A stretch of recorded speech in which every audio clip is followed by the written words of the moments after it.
ब्रह्ममंडल रे बा ब्रह्मांड रे एते ठाकुर अछंती आमे जगन्नाथ भी कहीं लिविंग गॉड बोली कहबा आमे तांको काठ कंढेई बोली भाबिबाटा भी मूर्खामी आमे तांको मनीष भाबिया भी मूर्खामी। महाप्रभु कृष्ण नुहंती महाप्रभु काहे कृष्ण भाबे कृष्ण को अवतार नुहंती महाप्रभु अवतार नुहंती। अच्छा। हे राजन मु एठी जदि प्रसाद भांगी जाउची अर्थात श्रीवत्स खंडशाला भी जदि भांगी जाउची मो प्रतिमा भी जदि क्षय हो जाउची तथापि मु एठी रहिबी।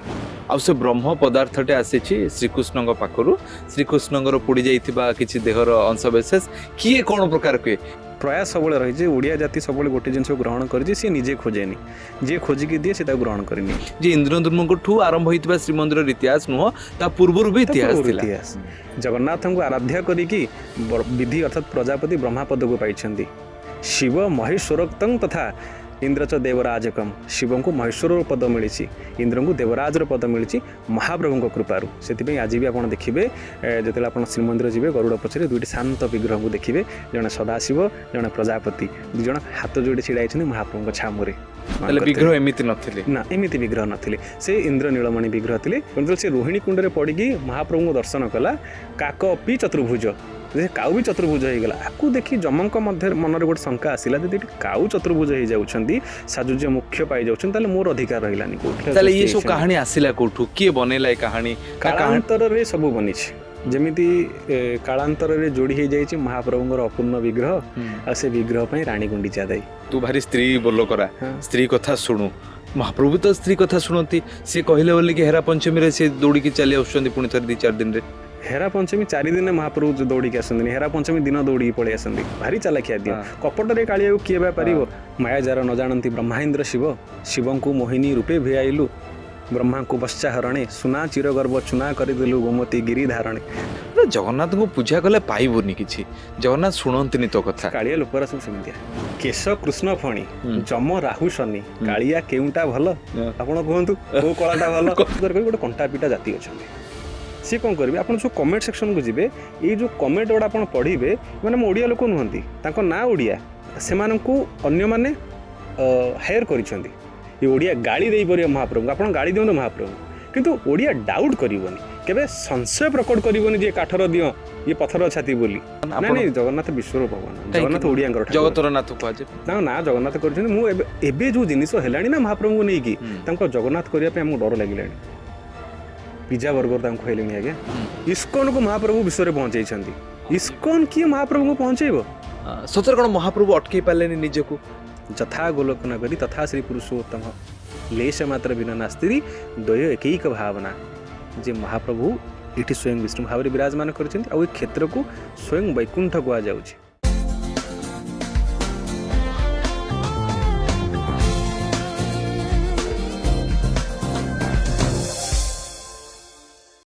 महाप्रभु जगन्नाथ को आपण परिकल्पना केमती करेंगे कौन भाविबे तांको विषय कहिबे बोधे मत लगे जे जगन्नाथ संपर्क में आलोचना जो आरंभ हुए शेष कौटी हे से निष्पत्ति बोधे सी ही जानती सी ही निष्पत्ति नियंती और सी ही निर्णय करती आम सहित एमती जड़े व्यक्ति आज अच्छा जहाँ पाखु अनेक गुड़िए महाप्रभु संपर्कित खबर गुड़िक कथा गुड़िक कहानी गुड़िक बेस प्रभावित करे व्यक्तिगत भाव में प्रभावित कलापर मुझे भाविली कहीं आम आलोचना को आनी आज पॉडकास्ट अतिथि चंदन सुबुद्धि जय जगन्नाथ महाप्रभु महाप्रभु जगन्नाथ का संपर्क रे जो जमती कहते जे जिते आप आलोचना करियो बोधे शेष हुए सब कह जाए जगन्नाथ होती लिविंग गॉड इंग्लिश जाऊ कहे भितर जीवन अच्छी जीवंत ठाकुर आम भाया कथा कहती आम भाया खाती आम भाया शुंती शयन ठू आरंभ करी दिनचर्या सब आम भली सतर कौन भगवान जीवंत ना भक्तर भावना आखिरे से जीवंत ही रुहंती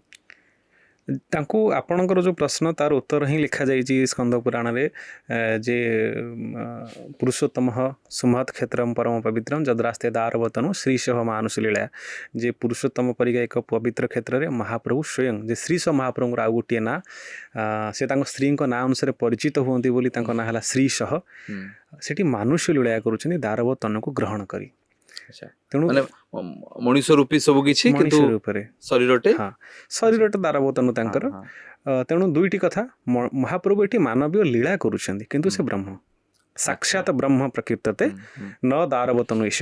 ଆପଣ ତାଙ୍କୁ ଦାରବ ବିଗ୍ରହ ବୋଲି କେବଳ ଭାବିବାଟା ହିଁ ଭୁଲ। ଯେ ମହାପ୍ରଭୁ ଦାରବ ତନୁକୁ ଗ୍ରହଣ କରିଛନ୍ତି, ମାନୁଷ୍ୟ ଲୀଳାକୁ ମନୁଷ୍ୟ କୃତ କର୍ମକୁ ଆଚରଣ ଉଚ୍ଚାରଣରେ ପରିପ୍ରକାଶ କରୁଛନ୍ତି, ତାହା ସହ ମହାପ୍ରଭୁଟି ବ୍ରହ୍ମ ଭାବରେ ପ୍ରକାଶିତ ହୋଇଛନ୍ତି। ତେଣୁ ସାକ୍ଷାତ ବ୍ରହ୍ମ, ଆମେ ତାଙ୍କୁ କାଠ କଣ୍ଢେଇ ବୋଲି ଭାବିବାଟା ବି ମୂର୍ଖାମି, ଆମେ ତାଙ୍କୁ ମଣିଷ ଭାବିବା ବି ମୂର୍ଖାମି। ସିଏ ଆମକୁ ମଣିଷ ପରି ଚଳଣି ଶିଖଉଛନ୍ତି। ତାହେଲେ ଭାଇ ଗୋଟେ ଛୋଟିଆ ପ୍ରସଙ୍ଗ ରୁହେ ବା ଛୋଟିଆ ଗୋଟେ ଶଙ୍କା ରୁହେ ଯେ ଅନେକ ସମୟରେ ମହାପ୍ରଭୁ ଜଗନ୍ନାଥ, ଶ୍ରୀକୃଷ୍ଣ ବି ଠାକୁରଙ୍କର ଅବତାର, ରାମ ବି ଠାକୁରଙ୍କ ଅବତାର, ମହାଦେବ ବି ଠାକୁରଙ୍କ ଅବତାର। ତ ବ୍ରହ୍ମମଣ୍ଡଳରେ ବା ବ୍ରହ୍ମାଣ୍ଡରେ ଏତେ ଠାକୁର ଅଛନ୍ତି, ଆମେ ଜଗନ୍ନାଥ ହିଁ କାହିଁକି ଲିଭିଂ ଗଡ୍ ବୋଲି କହିବା? ନାଇଁ, ମୁଁ ଗୋଟିଏ କଥା କୁହେ ଯେ ଜଗନ୍ନାଥଙ୍କୁ ଆମେ କାହା ସହିତ କମ୍ପେୟାର କରିବାର କୌଣସି କାରଣ ନାହିଁ। ଶ୍ରୀକୃଷ୍ଣଙ୍କ ଜାଗାରେ ଅଛନ୍ତି, ରାମଚନ୍ଦ୍ରଙ୍କ ଜାଗାରେ ଅଛନ୍ତି, ମହାପ୍ରଭୁଙ୍କ ଜାଗାରେ। ଯେ ଯେଉଁ ମୁଁ କ'ଣ କହେ, ମୋର ବେଳେବେଳେ ଗୋଟିଏ ଓଡ଼ିଆ ହିସାବରେ ଗୋଟେ ମନରେ କଷ୍ଟ ଆସେ, ଗୋଟେ କ୍ଷୋଭ ପ୍ରକାଶ ହୁଏ ଯେ ମହାପ୍ରଭୁଙ୍କୁ ଆମେ କୃଷ୍ଣ କରିଦେଇଛେ। ହଁ, ଆଚ୍ଛା, ମହାପ୍ରଭୁ କୃଷ୍ଣ ନୁହନ୍ତି। ମହାପ୍ରଭୁ କାହିଁ କୃଷ୍ଣ ହେବେ? କୃଷ୍ଣଙ୍କ ଅବତାର ନୁହନ୍ତି। ମହାପ୍ରଭୁ ଅବତାର ନୁହନ୍ତି। ଆଚ୍ଛା, ମହାପ୍ରଭୁ କାହାର ଅବତାର ନୁହନ୍ତି? ସମସ୍ତ ଅବତାର ମହାପ୍ରଭୁଙ୍କ ଠାରୁ ଆରମ୍ଭ ହୋଇଛି। ମହାପ୍ରଭୁ ସତ୍ୟ ଯୁଗର ଠାକୁର, ଯେ ଆମେ ତାଙ୍କୁ ଯେଉଁ କଳି ଯୁଗର ଠାକୁର କହିକି ଇଏ କଳି ଯୁଗରେ ଏଠି ପ୍ରତିଷ୍ଠିତ ହୋଇଛନ୍ତି, ଇଏ କଳ୍କି ରୂପରେ ଆସିଛନ୍ତି। ମହାପ୍ରଭୁ ସେଇଆ ନୁହନ୍ତି। ସେଥିପାଇଁ ମୁଁ କହେ, ମୋର ଭାରି ଗୋଟେ ଅଭିମାନ ଓଡ଼ିଆ ଜାତି ଉପରେ, ଆମେ ଆମ ମହାପ୍ରଭୁଙ୍କର ମାର୍କେଟିଂ କରିପାରିଲେନି। ଭାଇ ଆମକୁ ତ ଛୋଟବେଳୁ ଶିଖାଗଲା, ସେ ଗୋଟେ ଆପଣ ଦେଖିଥିବେ କଳ୍କି ଅବତାରରେ ମହାପ୍ରଭୁଙ୍କର ମୁଖମଣ୍ଡଳ ଭଳିଆ ଥିବ, ଗୋଟେ ବଡ ଫ୍ୟୁଚର କେହି ଜାଣିନାହାନ୍ତି। ଯେ ଶୁଣନ୍ତୁ, ଏଇ ଯୋଉ କଥାଟା ଆପଣ କହିଲେ, ତା ସହିତ ମହାପ୍ରଭୁଙ୍କର ଯୋଉ କଳ୍କି ଅବତାର ସହିତ ଯୋଡ଼ି ହେଇଯାଏ। କିଛି ମହାପୁରୁଷ ତାଙ୍କୁ ଲେଖିଥିଲେ ଯେ ମହାପ୍ରଭୁ ଗୋଟେ ସମୟ ଆସିବ, ଶ୍ରୀକ୍ଷେତ୍ର ଛାଡ଼ି ଚାଲିଯିବେ, 12 ହାତ ଖଣ୍ଡା ଧରିବେ, ଯାହା ତାଙ୍କର ଯାହା ପରିକଳ୍ପନା। କିନ୍ତୁ ମହାପ୍ରଭୁ ଏଠି ପ୍ରତିଜ୍ଞା କରିଛନ୍ତି, ଯାହା ସ୍କନ୍ଧ ପୁରାଣରେ ନୀଳାଦ୍ରି ମହୋଦୟରେ ଲେଖା ହେଇଛି, ଯେ ମହାପ୍ରଭୁ ରାଜା ଇନ୍ଦ୍ରଦମ୍ନକୁ କହିଛନ୍ତି, ସତ୍ୟଂ ସତ୍ୟଂ ପୁନଃ ସତ୍ୟଂ ସତ୍ୟଂ ମେ ବ୍ରବୀତମଃ ପ୍ରାସାଦ ପ୍ରତିମାକ୍ଷେ ସଦା ତିଷ୍ଠାମି ସୁବ୍ରତ। ଯେ ହେ ରାଜନ, ମୁଁ ଏଇଠି ଯଦି ପ୍ରାସାଦ ଭାଙ୍ଗି ଯାଉଛି, ଅର୍ଥାତ୍ ଶ୍ରୀବତ୍ସ ଖଣ୍ଡଶାଳ ବି ଯଦି ଭାଙ୍ଗି ଯାଉଛି, ମୋ ପ୍ରତିମା ବି ଯଦି କ୍ଷୟ ହେଇଯାଉଛି, ତଥାପି ମୁଁ ଏଠି ରହିବି। ଆଚ୍ଛା, ଇଏ ଇନ୍ଦ୍ରଦମ୍ନଙ୍କୁ ଇନ୍ଦ୍ରଦମ୍ନଙ୍କୁ ଦେଇଛନ୍ତି। ତାହେଲେ ଆମେ କାହାକୁ କହିବା? ତାହେଲେ ମହାପ୍ରଭୁ ମିଛୁଆ, ନା ଯିଏ ତାଙ୍କ ବିଷୟରେ ଲେଖିଛନ୍ତି ସେ ମିଛୁଆ? ତେଣୁ ଦୁହିଁଙ୍କ ଜାଗାରେ ଅଛନ୍ତି, ମହାପ୍ରଭୁ କ୍ଷେତ୍ର ଛାଡ଼ି ଯିବେନି। ଆଚ୍ଛା, ଏଠି ଦିଟା ପ୍ରଶ୍ନ। ପ୍ରଥମଟା ସେଇ ପ୍ରଶ୍ନକୁ ଆଉଥରେ ଫେରିବି ଯେ ଏଇ ପ୍ରଶ୍ନ ତ କମ୍ ଭାଇ, ୟାକୁ ଆପଣ ମନର ଶଙ୍କା ଭାବରେ ନେବେ। ମୋର ନୁହେଁ, ହଜାର ଲୋକଙ୍କର, ଯୋଉମାନେ ଆଜିର ପଡକାଷ୍ଟ ଦେଖୁଛନ୍ତି। ମୁଁ ଆସିବା ପୂର୍ବରୁ କିଛି ପଡକାଷ୍ଟ ପୂର୍ବରୁ ମୁଁ ପଚାରି ଦିଏ ମୋର କିଛି ଯୋଉମାନେ ଦର୍ଶକ ମାନେ ଦେଖନ୍ତି, ତାଙ୍କ ପ୍ରଶ୍ନ ଯେ ମହାପ୍ରଭୁଙ୍କର ପାଖରେ ଗୋଟେ ବ୍ରହ୍ମ ଅଛି କୁହାଯାଏ, ବ୍ରହ୍ମ ଦାରୁରେ ବ୍ରହ୍ମ ଜଡ଼ିତ ଥାଏ କୁହାଯାଏ, ବ୍ରହ୍ମ ପରିବର୍ତ୍ତନ ହୁଅନ୍ତି, ନବକଳେବର ହୁଏ। ଆଉ ସେ ବ୍ରହ୍ମ ପଦାର୍ଥଟେ ଆସିଛି ଶ୍ରୀକୃଷ୍ଣଙ୍କ ପାଖରୁ, ଶ୍ରୀକୃଷ୍ଣଙ୍କର ପୋଡ଼ି ଯାଇଥିବା କିଛି ଦେହର ଅଂଶବିଶେଷ। କିଏ କ'ଣ ପ୍ରକାର କୁହେ? କିଏ କୁହେ ଛାତି, କିଏ କୁହେ ଶରୀରର ଆଉ କୋଉ ଅଂଶ, କିଏ କହେ ଗୋଡ଼ ଅଂଶ, ପାଦ ଅଂଶ, ଏମିତି ଅଲଗା ଜାଗାରେ। କ'ଣ ସତରେ ଏମିତି କିଛି ଗୋଟେ ହେଇଥିଲା, ବା ସତରେ ଏମିତି ହେଇକି ମହାପ୍ରଭୁଙ୍କ ପରିକଳ୍ପନା ହେଇଥିଲା? ଦେଖନ୍ତୁ, ଆମକୁ ପଛକୁ ଫେରିବାକୁ ପଡ଼ିବ, ଆମକୁ ଇତିହାସ ଜାଣିବାକୁ ପଡ଼ିବ, ଆମକୁ ବେଦ ବେଦାନ୍ତକୁ ଖୋଜିବାକୁ ପଡ଼ିବ। ଆମ ଓଡ଼ିଆ ଜାତିର ଗୋଟିଏ ପ୍ରୟାସ ସବୁବେଳେ ରହିଛି, ଓଡ଼ିଆ ଜାତି ସବୁବେଳେ ଗୋଟେ ଜିନିଷକୁ ଗ୍ରହଣ କରିଛି, ସିଏ ନିଜେ ଖୋଜେନି, ଯିଏ ଖୋଜିକି ଦିଏ ସେ ତାକୁ ଗ୍ରହଣ କରିନିଏ। ତେଣୁ ଅନ୍ୟମାନେ ଆମକୁ କହିଲେ ଏଇସବୁ କାହାଣୀ।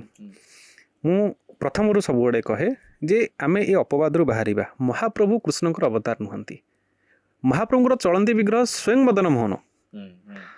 ଯେ ମହାପ୍ରଭୁ ମଦନ ସୁନ୍ଦରକୁ ଆଦେଶ ଦେଲେ, ଆଜ୍ଞାମାଳ ପ୍ରଦାନ କଲେ, ମହାପ୍ରଭୁଙ୍କର ଲୀଳା ଖେଳକୁ ସେ ଯାଇ କରନ୍ତି। ଯୋଉଠି ମହାପ୍ରଭୁ ଯାଇ ନପାରିବେ ସେଇଠି ମଦନ ମୋହନ ଯିବେ। କୋଉଠି ଯାଉଛନ୍ତି? ଦୋଳରେ ତ ଦୋଳଗୋବିନ୍ଦ ଯାଉଛନ୍ତି, ଚାପରେ ଯାଉଛନ୍ତି, ମଦନ ମୋହନ ଚାପ ଖେଳିବା ପାଇଁ ଯାଉଛନ୍ତି।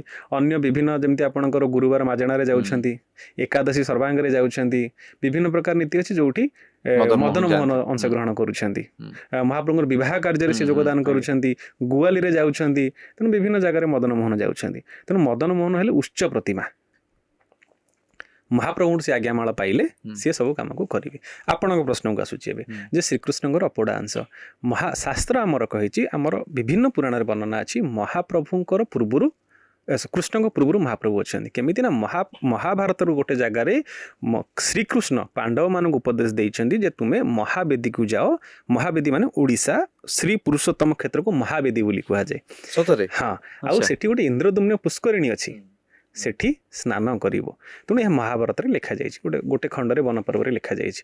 ତା ଅର୍ଥ ଇନ୍ଦ୍ରଦ୍ୟୁମ୍ନ ପୁଷ୍କରିଣୀ ଅଛି ମାନେ ରାଜା ଇନ୍ଦ୍ରଦ୍ୟୁମ୍ନ ଥିଲେ, ତାହେଲେ ମହାପ୍ରଭୁ ଥିଲେ, କିନ୍ତୁ ମହାପ୍ରଭୁଙ୍କର ବର୍ଣ୍ଣନା କରାଯାଇନି।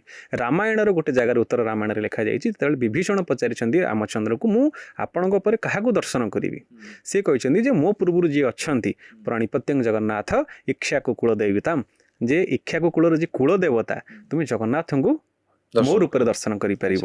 ସେଥିପାଇଁ ଆଜି ବି ଆମର ମହାପ୍ରଭୁଙ୍କର ବାହୁଡାରେ ଯେତେବେଳେ ସ୍ନାନରୁ ବାହୁଡ଼ିବେ ଆଉ ଯେତେବେଳେ ନୀଳାଦ୍ରି ବିଜୟ ବେଳକୁ ବାହୁଡ଼ିକି ଯିବେ ଶ୍ରୀମନ୍ଦିରକୁ ବାହୁଡ଼ିବେ, ସେତେବେଳେ ସାତ ପାହାଚ ପାଖରେ ଯେତେବେଳେ ଦକ୍ଷିଣ ମୋଡ଼ ମହାପ୍ରଭୁଙ୍କର ହବ, ମହାପ୍ରଭୁଙ୍କର ଗୋଟେ ବିଭୀଷଣ ବନ୍ଦାପନା ସେଠି କୁହାଯାଏ। ତେଣୁ ଇଏ ହଉଛି ଇଏ ଦିଟା ଉଦାହରଣ। ଆଚ୍ଛା, ବିଭୀଷଣ ବନ୍ଦାପନା ମାନେ ସେଠି ବିଭୀଷଣ ଆସନ୍ତି, ତାହେଲେ ବିଭୀଷଣଙ୍କ ସହିତ ମହାପ୍ରଭୁଙ୍କ ସମ୍ପର୍କ କାହିଁକି ହବ? ସେ କୌଣସି ଯୁଗରୁ ଅଛନ୍ତି। ପ୍ରଥମ କଥା ହେଲା ମହାପ୍ରଭୁଙ୍କର ଯୋଉ ଉତ୍ପତ୍ତି ଅଛି, ଯାହା ସ୍କନ୍ଧ ପୁରାଣ ବର୍ଣ୍ଣନା କରିଛନ୍ତି, ଯାହାକୁ ଆମେ ଉତ୍କଳୀୟ ଭାବରେ ଗ୍ରହଣ କରିଛୁ, ବୈଷ୍ଣବ ଖଣ୍ଡ, ଉତ୍କଳ ଖଣ୍ଡ ଏବଂ ପୁରୁଷୋତ୍ତମ କ୍ଷେତ୍ର ମହାତ୍ମାରେ ଲେଖାଯାଇଛି, ଯେତେବେଳେ ବ୍ରହ୍ମା ସୃଷ୍ଟିକୁ ସର୍ଜନା କଲେ ସେତେବେଳେ ସେ ତାଙ୍କର ଗୋଟେ ଧାରଣା ଆସିଲା ଯେ ମୁଁ ତ ସୃଷ୍ଟି କରିଦେଲି, ଏଇ ସୃଷ୍ଟିର ଜୀବଜନ୍ତୁ ମାନେ ମୋକ୍ଷ କେମିତି ପାଇବେ? ତେଣୁ ସେ ମହାପ୍ରଭୁ ବା ବିଷ୍ଣୁଙ୍କ ପାଖକୁ ଗଲେ। କାହିଁକି ନା ଆମ ଶାସ୍ତ୍ର ମାନେ କୁହନ୍ତି ଯେ ଯୋଉ ବ୍ରହ୍ମା ସିଏ ବି ପାଇଛନ୍ତି ବ୍ରହ୍ମପଦକୁ ମହାପ୍ରଭୁଙ୍କ ଆଶୀର୍ବାଦରୁ। ଆଚ୍ଛା, ମାନେ ବ୍ରହ୍ମାଙ୍କର ପରିକଳ୍ପନା ବି ମହାପ୍ରଭୁଙ୍କ କରିଛନ୍ତି। ସେଥିପାଇଁ ତ ଶାସ୍ତ୍ର କହେ ଜମାରାଧ୍ୟଂ ଜଗନ୍ନାଥଂ ବ୍ରହ୍ମତ୍ୱ ପ୍ରାପ୍ତବାନ ବିଧି, ଯେ ଜଗନ୍ନାଥଙ୍କୁ ଆରାଧ୍ୟ କରିକି ବିଧି ଅର୍ଥାତ୍ ପ୍ରଜାପତି ବ୍ରହ୍ମାପଦକୁ ପାଇଛନ୍ତି।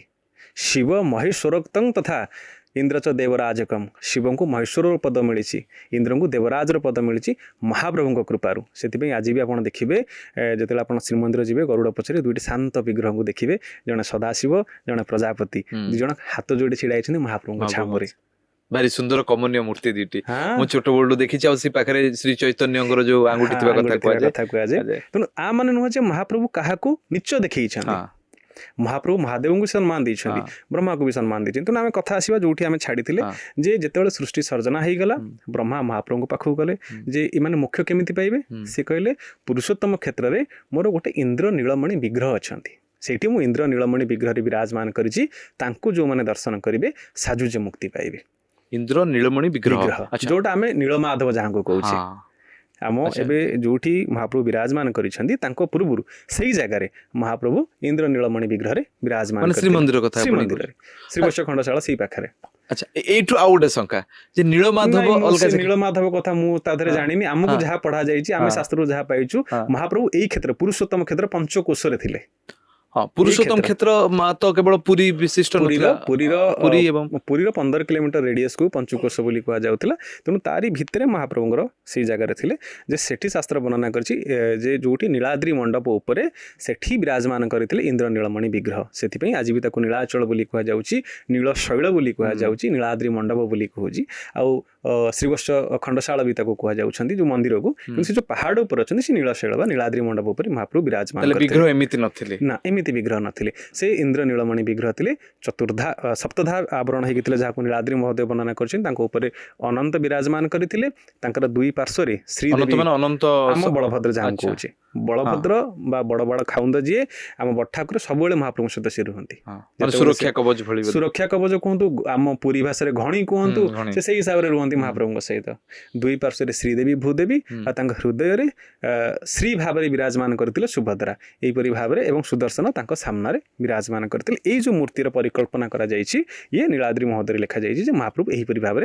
ତାହେଲେ ଆପଣଙ୍କ ମନକୁ ଆସେ ନା ନାଇଁ ଯେ ମହାପ୍ରଭୁ କେମିତି ଦେଖାଯାଉଥିବେ ସେତେବେଳେ? ଗୋଟିଏ ମୁଁ ତ ବିଶ୍ୱାସ କରନ୍ତୁ, ମୁଁ ତ ଆଖି ବନ୍ଦ କଲେ ସେଇ ଢେଲା ଢେଲା ଆଖି ଯୋଡ଼େ ଆଉ ଚାଲୁଣୀ ଆଖି, ଭାଲୁଣୀ ମୁହଁ ମତେ ଦେଖାଯାଏ। ସେଥିପାଇଁ ଯେତେବେଳେ ଯଦୁମଣିଙ୍କୁ ପଚରାଯାଏ ଆପଣ କଣ ଦେଖିଲେ ମହାପ୍ରଭୁଙ୍କର ଏତେ ସୁନ୍ଦର ବିଗ୍ରହ ଆପଣ ବର୍ଣ୍ଣନା କରିପାରିବେ, ସେ କହିବେ ସଙ୍ଗାତ ଦେଖିଲେ ରହୁଛି ଲାଖି, ଭାଲୁଣୀ ପରାଏ କାଳିଆ ମୁହଁକୁ ଚାଲୁଣୀ ପରାଏ ଆଖି।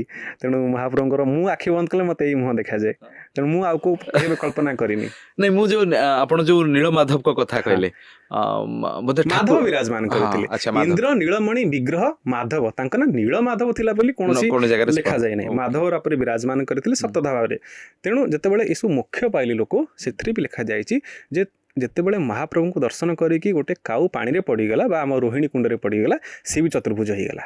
ଆଚ୍ଛା, ରୋହିଣୀ କୁଣ୍ଡ ଶ୍ରୀମନ୍ଦିର ରୋହିଣୀ କୁଣ୍ଡରେ, ତେଣୁ ସେ ରୋହିଣୀ କୁଣ୍ଡରେ ପଡ଼ିକି ମହାପ୍ରଭୁଙ୍କୁ ଦର୍ଶନ କଲା, କାକ ଅପି ଚତୁର୍ଭୁଜ, जे काऊ भी चतुर्भुज होईगला आकु देखी जमक मध्य मनर गोटे शंका आसिला जदि काऊ चतुर्भुज हो जाउछंती साजुज्य मुख्य पाई जाउछन ताले मोर अधिकार रहिलानी कोठी तेणु से महाप्रभु शरण पशिले जे महाप्रभु जदि एमिति आपण मुख्य देबे ताले मो काहे की अछि मोर तो कौन जस्टिफिकेशन आसुनी रहिबार तेणु महाप्रभु जमक को आशीर्वाद देले जे समयर कालांतर रे मु एठी बालुका गर्भरे लुकायित होइजिबि तेणु से भी सेठी लुकायित होइगले किंतु तांकर आउ जणे अनन्य भक्त थिले राजा इंद्रदम्य सी भी आसी प्रार्थना कले कहले जदि आपण जम अच्छा ये इंद्रदुम्न को पूर्वरु भी हां ये पूर्वरु अछि तो आज जे सुनी के आसीथिले जे महाप्रभु एते गोटे सी विष्णु भक्त हां सी सुनी के आसीले जे एते बढ़िया विग्रह एते सुंदर विग्रह अछि दर्शन करी हाँ तामाने आमे जोठू जानुछे जे जहाँ आमर समय ज्ञान अनुसार जे इंद्रदुम्न ठू आरंभ होइतबा श्रीमंदिर इतिहास नुह ता पूर्वरु भी इतिहास थिला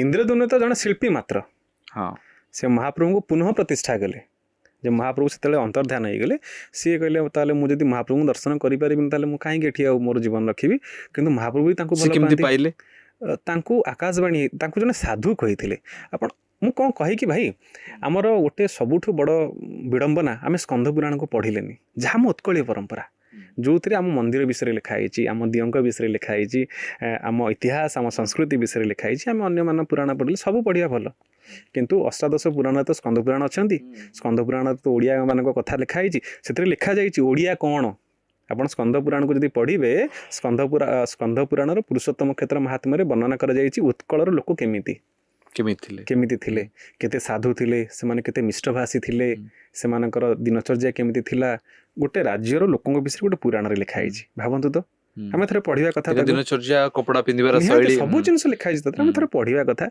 जे हम पूर्व पुरुष केमिति थिले केते सुंदर थिले तांको चाली चलणी कथाबार्ता रंग ढंग केमिति थिला आमे जानिलेनी आमे स्कंद पुराण को पढिलेनी तेणु आज आपण कहउछन्ती जे महाप्रभुंकर जो विग्रह तांकर कृष्णकर अपड़ा आंसरू किंतु से तो कृष्ण पूर्व अच्छा कृष्ण ये सब कहानी आसिला कोठू किए बनेला ए कहानी कालांतर रे सब बनी जमिति कालांतर रे जोड़ी हो जाइए महाप्रभुंकर अपूर्ण विग्रह आ से विग्रह पई रानी गुंडीचा दाई हाँ हाँ से कहानी भी सुनी छंती पिला बेलु मूवी पिला बेलु सुनी समस्त सुनिथिले किंतु सतरे महाप्रभु असंपूर्ण महाप्रभु में जदि पचरा जीवो आपण छात्री हाथ रखी कहे महाप्रभु असंपूर्ण बोली मो मतरे बते ठाकुर चाहूतिले जे मु सेमती गडी महाप्रभु किछि चाहि नांती महाप्रभुंकर ए जो विग्रह तयारी हेछंती तांकू यजुर्वेद वर्णना करिसनी न तस्य प्रतिमा अस्ति महाप्रभु परिया प्रतिमा नाहांती महाप्रभु दिव्य जो हेतले सेमती हेतांदे गतानुगतिक जेमती हो आम मानक परिका ताले महाप्रभु ये जो स्वरूप को ग्रहण करिसंती ये गतानुगतिक नुह ये स्वरूप को के कल्पना करि परिबे नै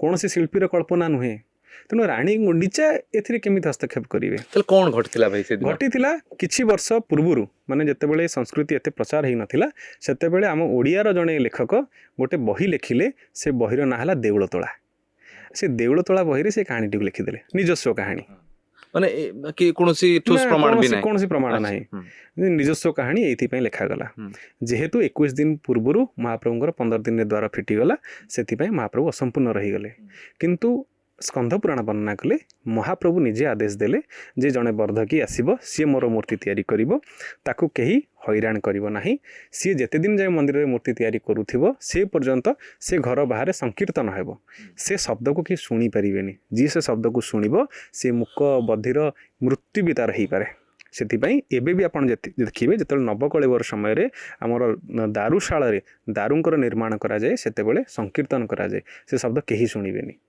तेणु रानी गुंडीचा केमिति सुनिले यदि मना करा है शास्त्र रे तेणु शुणी नाहांती तेणु महाप्रभु स्कंद पुराण पुणी लिखा जाइए जे 15 दिन पर स्वतः गोटे सुंदर बासना आसला से कोठरी भितर एवं से द्वार आपे आपे खोलीगला जो से द्वार आपे आपे खोलीगला महाप्रभुंर ये दृश्य ये विग्रह राजा इंद्रदुम्न दर्शन कले आ दर्शन करी से भावविह्वल हो पड़े से खुशी होती से मन दुख करना महाप्रभु के विग्रह को देखिकी अच्छा कौन सी ठारे से मन दुख करना कि रानी गुंडीचा निजुक निजे सापिता करना जे मो लगी महाप्रभु असंपूर्ण हो गले तापर पुणी आकाशवाणी होती जे आंकु रंग करंतु बनक करंतु आंकु वस्त्रावरण करंतु जो रंगर परिकल्पना ही नथिला महाप्रभु निजे कहते मोर कौ रंग हबो धला हबो कि कला हबो से लिखा जाए संपूर्ण भाव स्कंद पुराण रे जे ठाकुर को आपण शंख धवल करिवे मते कृष्ण वर्ण करिवे मां को हरिद्रा वर्ण करिवे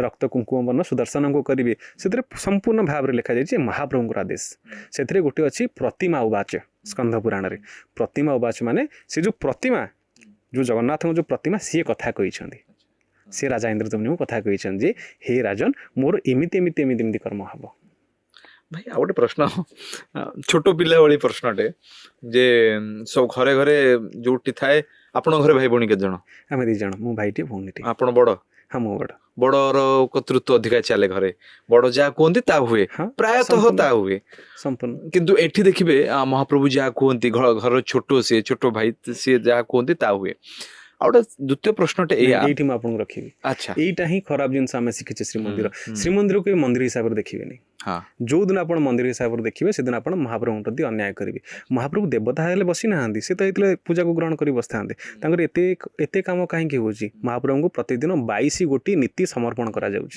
22 गोटी नीति 85 जन सेवक दरकार होती 1800 अधिक सेवायत महाप्रभुଙ୍କର अछंती कहीं अच्छा महाप्रभु ये सामाजिक वार्ता दौरान सामाजिक आपड़ जमी कहले भाईंकर चले कि श्रीमंदिर ओलटा सान भाई ना ना से सब बड़ ठाकुर चले मो से प्रश्न जे लोके कहते जे महाप्रभु को ही परिकल्पना करा जाए कि महाप्रभु सहित भाई भौणी को लेकिन सब किसी कार्य हुए तो सान रूप में महाप्रभु गोटे वार्ता देवाई ये सब करती ना महाप्रभु जी स्वयं बलभद्र स्वयं जगन्नाथ सी ही स्वयं सुभद्रा सी ही केवल विग्रह अलग अलग सेटा तो आपन जहाँ कहते संपूर्ण एकमत जे एक हंग बहुश्यामी परिकल्पना करा एक और बहुधा भाव में विराजमान करी पुणी बहुधा एक हो जाए तेणु महाप्रभु जी बठाकुर सी माँ भद्रा सी श्रीदेवी भूदेवी समस्त सामान किंतु महाप्रभु सामाजिक वार्ता दियंती अच्छा जे आमे परिवार सहित रहिबा हाँ भाई भी बसचंती भौणी भी अच्छी पत्नी भी अच्छी बंधु मानक पाखे रखी अपूर्व वार्ता महाप्रभु दियंती सोशल मेसेजेस महाप्रभु सब दियंती जे जदि घर जदि युद्ध जदि क्षीर जदि खाइब घरे थी गाई युद्ध जदि कर सांगे थी भाई तेणु महाप्रभु भाई की केवे छाड़ी ना आ भाईंकर कथा को भी महाप्रभु रखती आप नीलाद्री विजय देखिए जो महाप्रभुर कलह हम आ कलह बढ़ी बढ़ी बढ़ी बढ़ी बढ़ी बढ़ी चलो बढ़ी बढ़ी चलला महाप्रभु बहुत जिनस ट्राए करेंगे माँ को शिखे माने अनुरोध करेंगे स्वामी स्त्री बड़ भाई पलैथिबे भौणी पलैथिबे भीतर ठाकुर पलैथिबे सिंहासन पाखापाखि जाइथिबे माँ भी पलैथिबे तेणु जय विजय द्वार पाखे पुणी थे झगड़ा आरंभ हो तेणु से जगन्नाथ पेसेंस रही केते शिखेले स्त्री को समस्त डरती महाप्रभु भी खुद जातिर कथा आम जाति ही स्त्री की डरती महाप्रभु कहती महाप्रभु आम पुरी लोक मैंने कहती भला नागर को अनारे बड़ दांडटारे भारी जा कुडरे भारी जा पड़ी धरारे जो कह जाए गोटे कथा थाए तू भारी स्त्री बोलो करा स्त्री कथा शुणु महाप्रभु तो स्त्री कथा शुणती सी कहले बोली कि हेरा पंचमी सी दौड़ी चली आसुच्च पुणी थे 2-4 दिन रे हेरा पंचमी 4 दिन महाप्रभु दौड़ी के आसती हेरा पंचमी दिन दौड़ी पलि आसती अच्छा केमती हाँ यहीटा भी आम जानी नुँ यही थर आम जो श्रीमंदिर गलु गोटे अनन्य परंपरा श्रीमंदिर भितर लुचिकी अच्छी आम देखी नुँ जे हेरा पंचमी पूर्व महाप्रभु सप्तधा मूर्ति विराजमान करती सिंहासन में जड़े माधव अच्छा आपण मैंने समस्त देखि न देखि जो 16 पूजा हुए महाप्रभुंर सी 16 पूजा माधव बाहर को आसती कुन्नी जगन्नाथ बाल पुरुषोत्तम कहुए अविकल जगन्नाथ पर देखापी किंतु सी केवल आसती 2टा जगार गोटे थर आसती सी जितेबाला जय दुर्गा सहित रुंधा होगी 16 पूजा दशहरा समय से आमर माँ को विमला मंदिर विराजमान करती आउ नारायणी मंदिर को जाती 16 दिन में जाती आउ थे केतले आसबे ना कुमार पूर्णिमा महाप्रभु पशा खेलिए माँ सहित पशा खेलिकी महाप्रभु हारिजे जीवन सारा हारी हारी अच्छा हारीजे महाप्रभु बंधा पड़े अच्छा माँ लक्ष्मी को आज तुम बंधा हेल तुम भक्त भक्त होगी दौड़ी दौड़ी जाऊँ आज बंधा पड़ो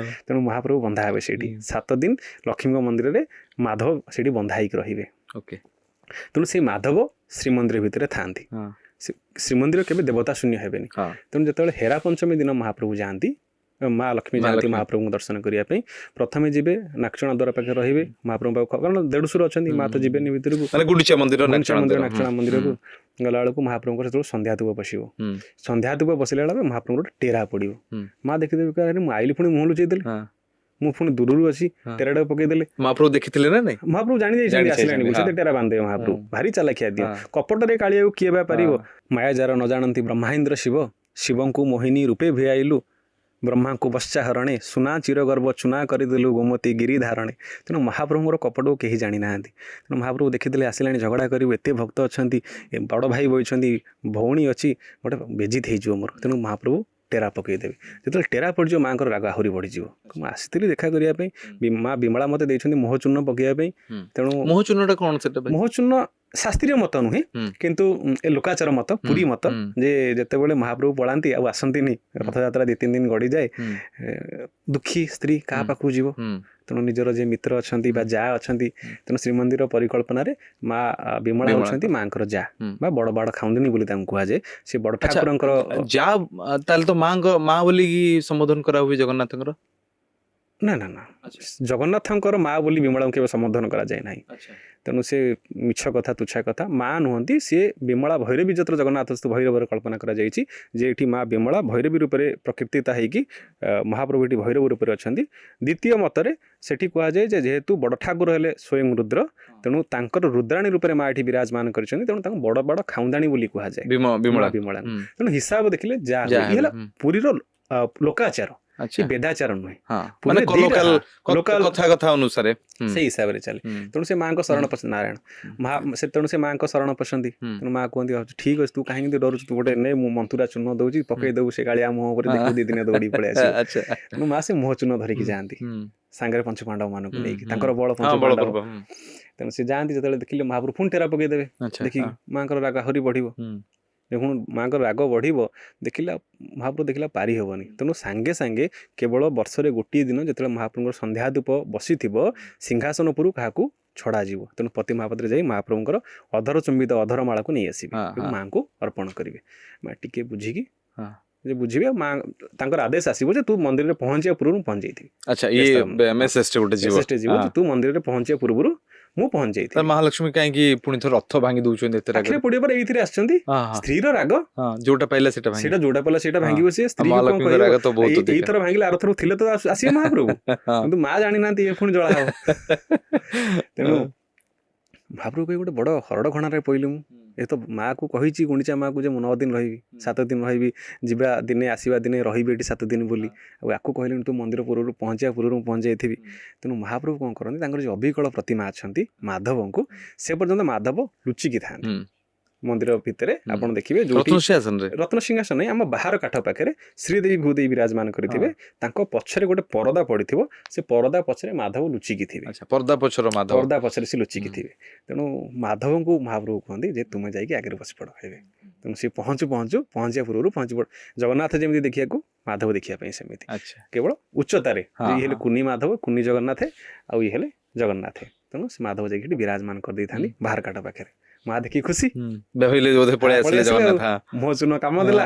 ତେଣୁ ଏ ହଉଛି ଗୋଟେ ଅନନ୍ୟ ପରମ୍ପରା ଶ୍ରୀମନ୍ଦିରରେ। ଯେତେବେଳେ ପୁଣି ଥରେ ନୀଳାଦ୍ରି ବିଜୟ ହୁଏ, ଯେତେବେଳେ ମାଙ୍କ କାନରେ ପଡିବ ଯେ ମସ୍ତ ଏମିତି ଖେଳିଥିଲେ ବୋଲି, ଇଏ ଯୋଉ ଯାଆନ୍ତି, ମାନେ ମତେ ଲାଗେ ଯେ ବୋଧେ ପୃଥିବୀ ଇତିହାସରେ ଆମେ କୁହାଯାଏ ଯେ ହିନ୍ଦୁ ସଭ୍ୟତା, ହିନ୍ଦୁଜିମ୍ ଯାହାକୁ କୁହାଯାଏ, ହିନ୍ଦୁଜିମ୍ ବା ହିନ୍ଦୁତ୍ୱ ଯୋଉଟା ବହୁତ ବିଶାଳ, ମୋ ମତରେ ବୋଧେ ଏମିତି କୋଉଠି ଭଗବାନ ନଥିବେ, ଏମିତି କୋଉଠି ଠାକୁରଙ୍କ ପରମ୍ପରା ନଥିବ ଯୋଉଠିକି ସ୍ୱାମୀ ସ୍ତ୍ରୀକୁ ମନଉଥିବ, ସ୍ତ୍ରୀ ସ୍ୱାମୀ ଉପରେ ରାଗ କରୁଥିବେ, ଆଉ ସାଧାରଣ ମାନବିକ ଲୀଳା ଭାବରେ ଇଏ ତାଙ୍କୁ ଯୋଉ କୁହାଯାଏ ନା ନିଜ ପଟୁକୁ କରିବା ପାଇଁ ଲାଞ୍ଚ ସ୍ୱରୂପ ଭାବରେ ବା ଉପହାର ସ୍ୱରୂପ ଭାବରେ କିଛି ଦଉଥିବେ।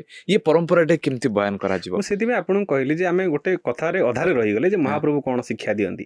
ମୁଁ ଯେମିତି କହିଲି ଠାକୁରଙ୍କ କଥା ମହାପ୍ରଭୁ ଶୁଣନ୍ତି। ସେଥିପାଇଁ ଯେତେବେଳେ କଳି ବଢିବ ନୀଳାଦ୍ରି ବିଜେ ଦିନ, ବଡ଼ଠାକୁର ଶୁଣିବେ, ତାପରେ ବଡ଼ଠାକୁରଙ୍କର ଆରମ୍ଭ ହେଇଯିବ, କାରଣ ସେ ମହାରୁଦ୍ର, ମହାକ୍ରୋଧୀ। ଯେ ମୁଁ ଜଗନ୍ନାଥଙ୍କର ମାଙ୍କର କଳି। ସେ କହିବେ ଯେତେବେଳେ ଜଗନ୍ନାଥ ପାରିବେନି ଆଉ କୋଉଥିରେ, ମାଙ୍କୁ ବୁଝେଇ ପାରିବେନି, ଭାରି ରିକ୍ୱେଷ୍ଟ କରିବେ, ବହୁତ ଲାଞ୍ଚ ଦେବେ, ତଥାପି ମା ଶୁଣିବେନି। ରାଗ ଚରମ ସୀମାରେ ମାଙ୍କର ଅଛି। ଦେଖିଲା ହଉନି, ତାହେଲେ ମୁଁ ବି ଏବେ ଆଙ୍ଗରକୁ ଆପ୍ଲାଏ କରିବି। ଜଗନ୍ନାଥ କହିଲେ ମୁଁ ବି ଆଙ୍ଗରକୁ ଆପ୍ଲାଏ କରିବି। ଠାକୁରଙ୍କର ପାଟି ବଡ ହବ, ମହାପ୍ରଭୁଙ୍କର ପାଟି ବଡ ହବ। ଯେତେବେଳେ ଦେଖିଲେ ଆରେ ବଡ ଠାକୁର ମାନେ ଭାଇର ବି ପାଟି ବଡ ହେଲାଣି, ତେଣୁ କଣ ହୁଏ ନା, ଆମ ଘରେ ଏଇଟା ସବୁ ଶିକ୍ଷା ଦବା କଥା ଯେ ଦେଢଶୁର ମାନେ କଣ କରନ୍ତି, ସେ ନିଆଁରେ ଘିଅ ଢାଳନ୍ତି ଯେ ଆରେ ସେ ଦେଖ କେମିତି ଅଣ୍ଡିରି ଚଣ୍ଡି ପରୀକ୍ଷା ହଉଛି, କେମିତି ସ୍ୱାମୀ କଥା ଶୁଣୁନି। କିନ୍ତୁ ସେଠି ବଡ ଠାକୁର ଆଉ ଗୋଟେ କରିବେ, ବଡ ଠାକୁର ମହାପ୍ରଭୁଙ୍କୁ ଗାଳି କରିବା ଆରମ୍ଭ କରିବେ। ତୁ ତ କିଛି କାମ କରୁନୁ, ଦାଣ୍ଡ ହାଟ କଥା ବୁଝୁଥାଏ ମୁହିଁ, ଘର ବୁଝୁଥାନ୍ତି ବୋହୁ, ଗୁଣ୍ଡା 4 ଗିଳି ମାଣ୍ଡିକି ଆଉଜି, ବସି ଥାଉ ଜହ୍ନେ ସାହୁ।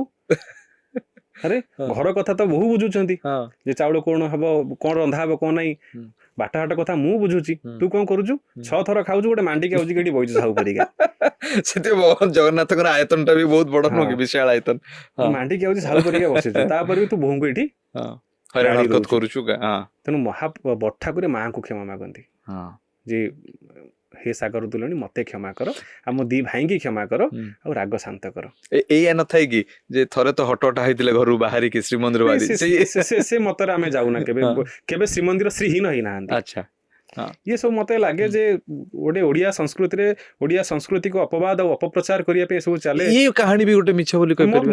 ମୁଁ ଆକୁ ପୁରା ଖଣ୍ଡନ କରେ ହଁ ଯେ ଯେଉଁ ମନ୍ଦିର, ହଁ। ଯେଉଁ ଦେଉଳ ନାରୀ ଜାତିକୁ ସ୍ୱୟଂ ସମ୍ପୂର୍ଣ୍ଣ କରିଛି, ନାରୀକୁ ସର୍ବାଗ୍ରେ ରଖିଛି, ନାରୀ କେତେ ସମ୍ମାନ ଦେଇଛି, ଦେଉଳର ନାଁ ଶ୍ରୀ କରିଛି, ସେଇ ଦେଉଳ କେମିତି ଗୋଟେ ନାରୀର ମହତ ସାରିବ?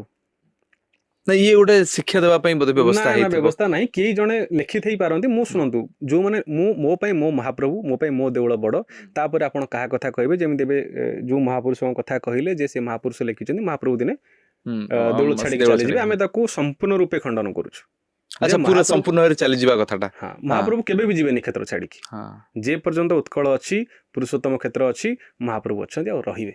22 ପାଉଁଛେ ଖେଳିବ ମିନ କିଛି କୁଆ ସିଏ ହୁଏ। ତାଙ୍କ କଥା ନା, ସିଏ ତାଙ୍କର ଦେଖିଥିବେ, ସେ କଳ୍ପନା କରିଛନ୍ତି ତାଙ୍କ ଜ୍ୟୋତିଷ କଳ୍ପନା। ଶାସ୍ତ୍ରରେ ବି କହୁଛନ୍ତି ମୋ କାଳେ ସବୁ। ମହାପ୍ରଭୁ ମିଛ କୁହନ୍ତିନି। ହଁ। ମୁଁ ଗୋଟିଏ କଥା କହିବି, ହଁ ସେ ପୁଣି ତ୍ରିବାର ସତ୍ୟ କରିଛନ୍ତି। ସତ୍ୟଂ ସତ୍ୟଂ ପୁନଃ ସତ୍ୟଂ ମାନେ ସତ୍ୟଂ ଶ୍ରୀମନ୍ଦିର ନ ମେ ଛାଡିବା ପାଇଁ। ବ୍ରବୀତମ। ହଁ, ଶ୍ରୀମନ୍ଦିର ମୁଁ ଛାଡିକି ଯିବିନି, ଏ କ୍ଷେତ୍ର ଛାଡିକି ଯିବିନି। ମହାପ୍ରଭୁ ମିଛୁଆ ନୁହନ୍ତି, କପଟିଆ ଟିକେ ହୁଁ। ଟିକେ ଶୁଣନ୍ତି ଡେରିରେ, ସେଥିପାଇଁ ତାକୁ ମୋର ସେଇ ପ୍ରଶ୍ନଟେ ଓଡିଆ ଯେ ଲୋକ ଟିକେ ଗାଳି କରନ୍ତି ଗାଳି କରେ। ତାଙ୍କୁ। ହଁ ମାନେ ମୋ ମନରେ ଭାରି ରୋଷ ରୁହେ, ଆମ ବନ୍ଧୁ ମାନଙ୍କ ମନରେ ଭାରି ରୋଷ ରୁହେ, ଜଗନ୍ନାଥଙ୍କୁ ପୂଜା କଲେ ପାଇବୁନି କିଛି, ଜଗନ୍ନାଥ ଶୁଣନ୍ତିନି ତୋ କଥା। କାଳିଆ ଲୋକରା ସବୁ ସେମିତିଆ। ଆଚ୍ଛା ହଁ, ମତେ ସେଥିପାଇଁ ଦେଖିକି କହୁଛନ୍ତି ବୋଧେ ଆପଣ। ମୁଁ ବି କଳାରେ, ମୋ ସ୍ତ୍ରୀଙ୍କର ବି ଅଭିଯୋଗ ଯେ ମୁଁ ବି କଳା। ଆପଣ କଳା ଯଦି ତାହେଲେ ଆମେ କଣ? ସେଥିପାଇଁ ସିଏ କୁହନ୍ତି ତମ ଦିହ କାଳିଆ, ତମେ କାଳିଆ, ଆଉ ହଁ କାଳିଆ ଲୋକଙ୍କୁ ବିଶ୍ୱାସ କରିବା କଥା ନୁହଁ। ହୁଁ ସେଥିପାଇଁ ଗୋଟେ କୁହାଯାଇଛି, କୃଷ୍ଣ ଗୁଣ ଗୁଣୀ ବରଜ ତରୁଣୀ, ଉଦ୍ଧବେ କୁହନ୍ତି ଏକ, କଳା ଲୋକଙ୍କର ସଙ୍ଗତେ ପିରତି, କଳା ଲୋକ ଅବିବେକ। ଯୋଉମାନେ ବୁଝିପାରୁଥିବେ ମତାମତ ସେୟାର କରିବେ ଭାଇଙ୍କର ଏଇ ଗୀତ ଶୁଣିଲା ପରେ। ଚାଲ ଠିକ ଅଛି, ଏଇ ବାହାନାରେ ତ କଳା ହଁ, ଲୋକଙ୍କ ପାଇଁ କୋଉଠି ତ କିଛି ଲେଖା ହେଇଛି। କୋକିଳ ଭୃଙ୍ଗି ହେ ଉଦ୍ଧବ, କସ୍ତୁରୀ କୃକଳ ଭଙ୍ଗି, ହଁ କେଶ କୃଷ୍ଣ ଫଣୀ, ହୁଁ ଯମ ରାହୁ ଶନି, ହୁଁ କାଳିଆ କେଉଁଟା ଭଲ? ହଁ। ଆପଣ କୁହନ୍ତୁ କୋଉ କଳାଟା ଭଲ? କୃଷ୍ଣ ଫଣୀ, ହଁ କେଶ, ହଁ କାଳିଆ, ରାହୁ, ଯମ, ଶନି, ସବୁ କାଳିଆ। ସବୁ କାଳିଆ। ତେଣୁ କାହାକୁ ଭଲ କହିବେ ଆପଣ? ଆପଣ ଆଉ ଏଇ ଭଗବାନ ମାନଙ୍କୁ ବା ଏମାନଙ୍କ ଯଦି ଆପଣ ମନ ଧ୍ୟାନ ଦେଇକି ପୂଜା କରନ୍ତି, ତାହେଲେ ଆପଣଙ୍କର ଅନେକ ବାଧାବିଘ୍ନ ବି କଟି ଯାଇପାରେ। ତ ଯାହା ହଉ କଳା ଲୋକଙ୍କ ପାଇଁ କୋଉଠି କିଛି, ନାଇଁ ନାଇଁ ମୁଁ ରେସିଜିମ୍ ନୁହଁ, ଓଡିଆର ଭାବ କଥା। ରେସିଜିମ୍ ମୁଁ ତ କହିପାରିବି ନାହିଁ। କାଳେ ସମସ୍ତେ କମେଣ୍ଟ ଦେବେ, ନାଇଁ ନାଇଁ ନା ଅଛନ୍ତି ରେସିଜିମ୍, ତମେ ରେସିଜିମ୍ କେମିତି କଥା କାଳିଆ ନୁହଁ। ଲୋକଙ୍କୁ କହିଲା, ଆମ ଉପରେ କେସ୍ ଆସିବ। ନାଇଁ ଗୋଟେ କଥାଟେ କୁହା ହୁଏ, ଆରେ ଖରାରେ ତୁ ବୁଲେ ନା, ତୁ କଳା ହେଇଯିବୁ। ମତେ ପିଲାବେଳେ ଭାରି କହନ୍ତି ଘରେ, ମା ଭାରି କୁହେ, ଆରେ କଳା ଦେଖା ଗଲୁଣି, ଏମିତି କର ସେମିତି କର।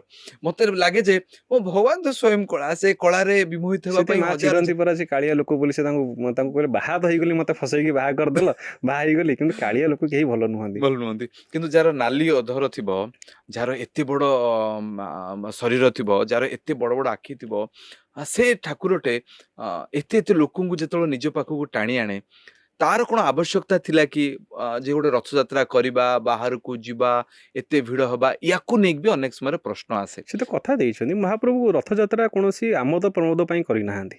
ମହାପ୍ରଭୁ କଥା ଦେଇଛନ୍ତି, ମୁଁ ସବୁବେଳେ ଆମେ ଗୋଟେ କଥାରେ ଆମେ ଯାଉଥିଲୁ ଯେ ବଡ଼ ଠାକୁରଙ୍କ କଥା, ଯେ ମହାପ୍ରଭୁ ଭାଇକି ସମ୍ମାନ ଦେଉଛନ୍ତି। ପୁଣି ଆସିଲା ଗୋଟେ କଥା ଯେ ଆପଣଙ୍କର ଲକ୍ଷ୍ମୀ ପୁରାଣ କଥାକୁ ହେଇକି ହଉ, କିମ୍ବା ଯେ ମାଆଙ୍କୁ ଛଡ଼ା ହେଇଥିଲା, କେବେ ମୁଁ ତାକୁ ଖଣ୍ଡନ କରେ।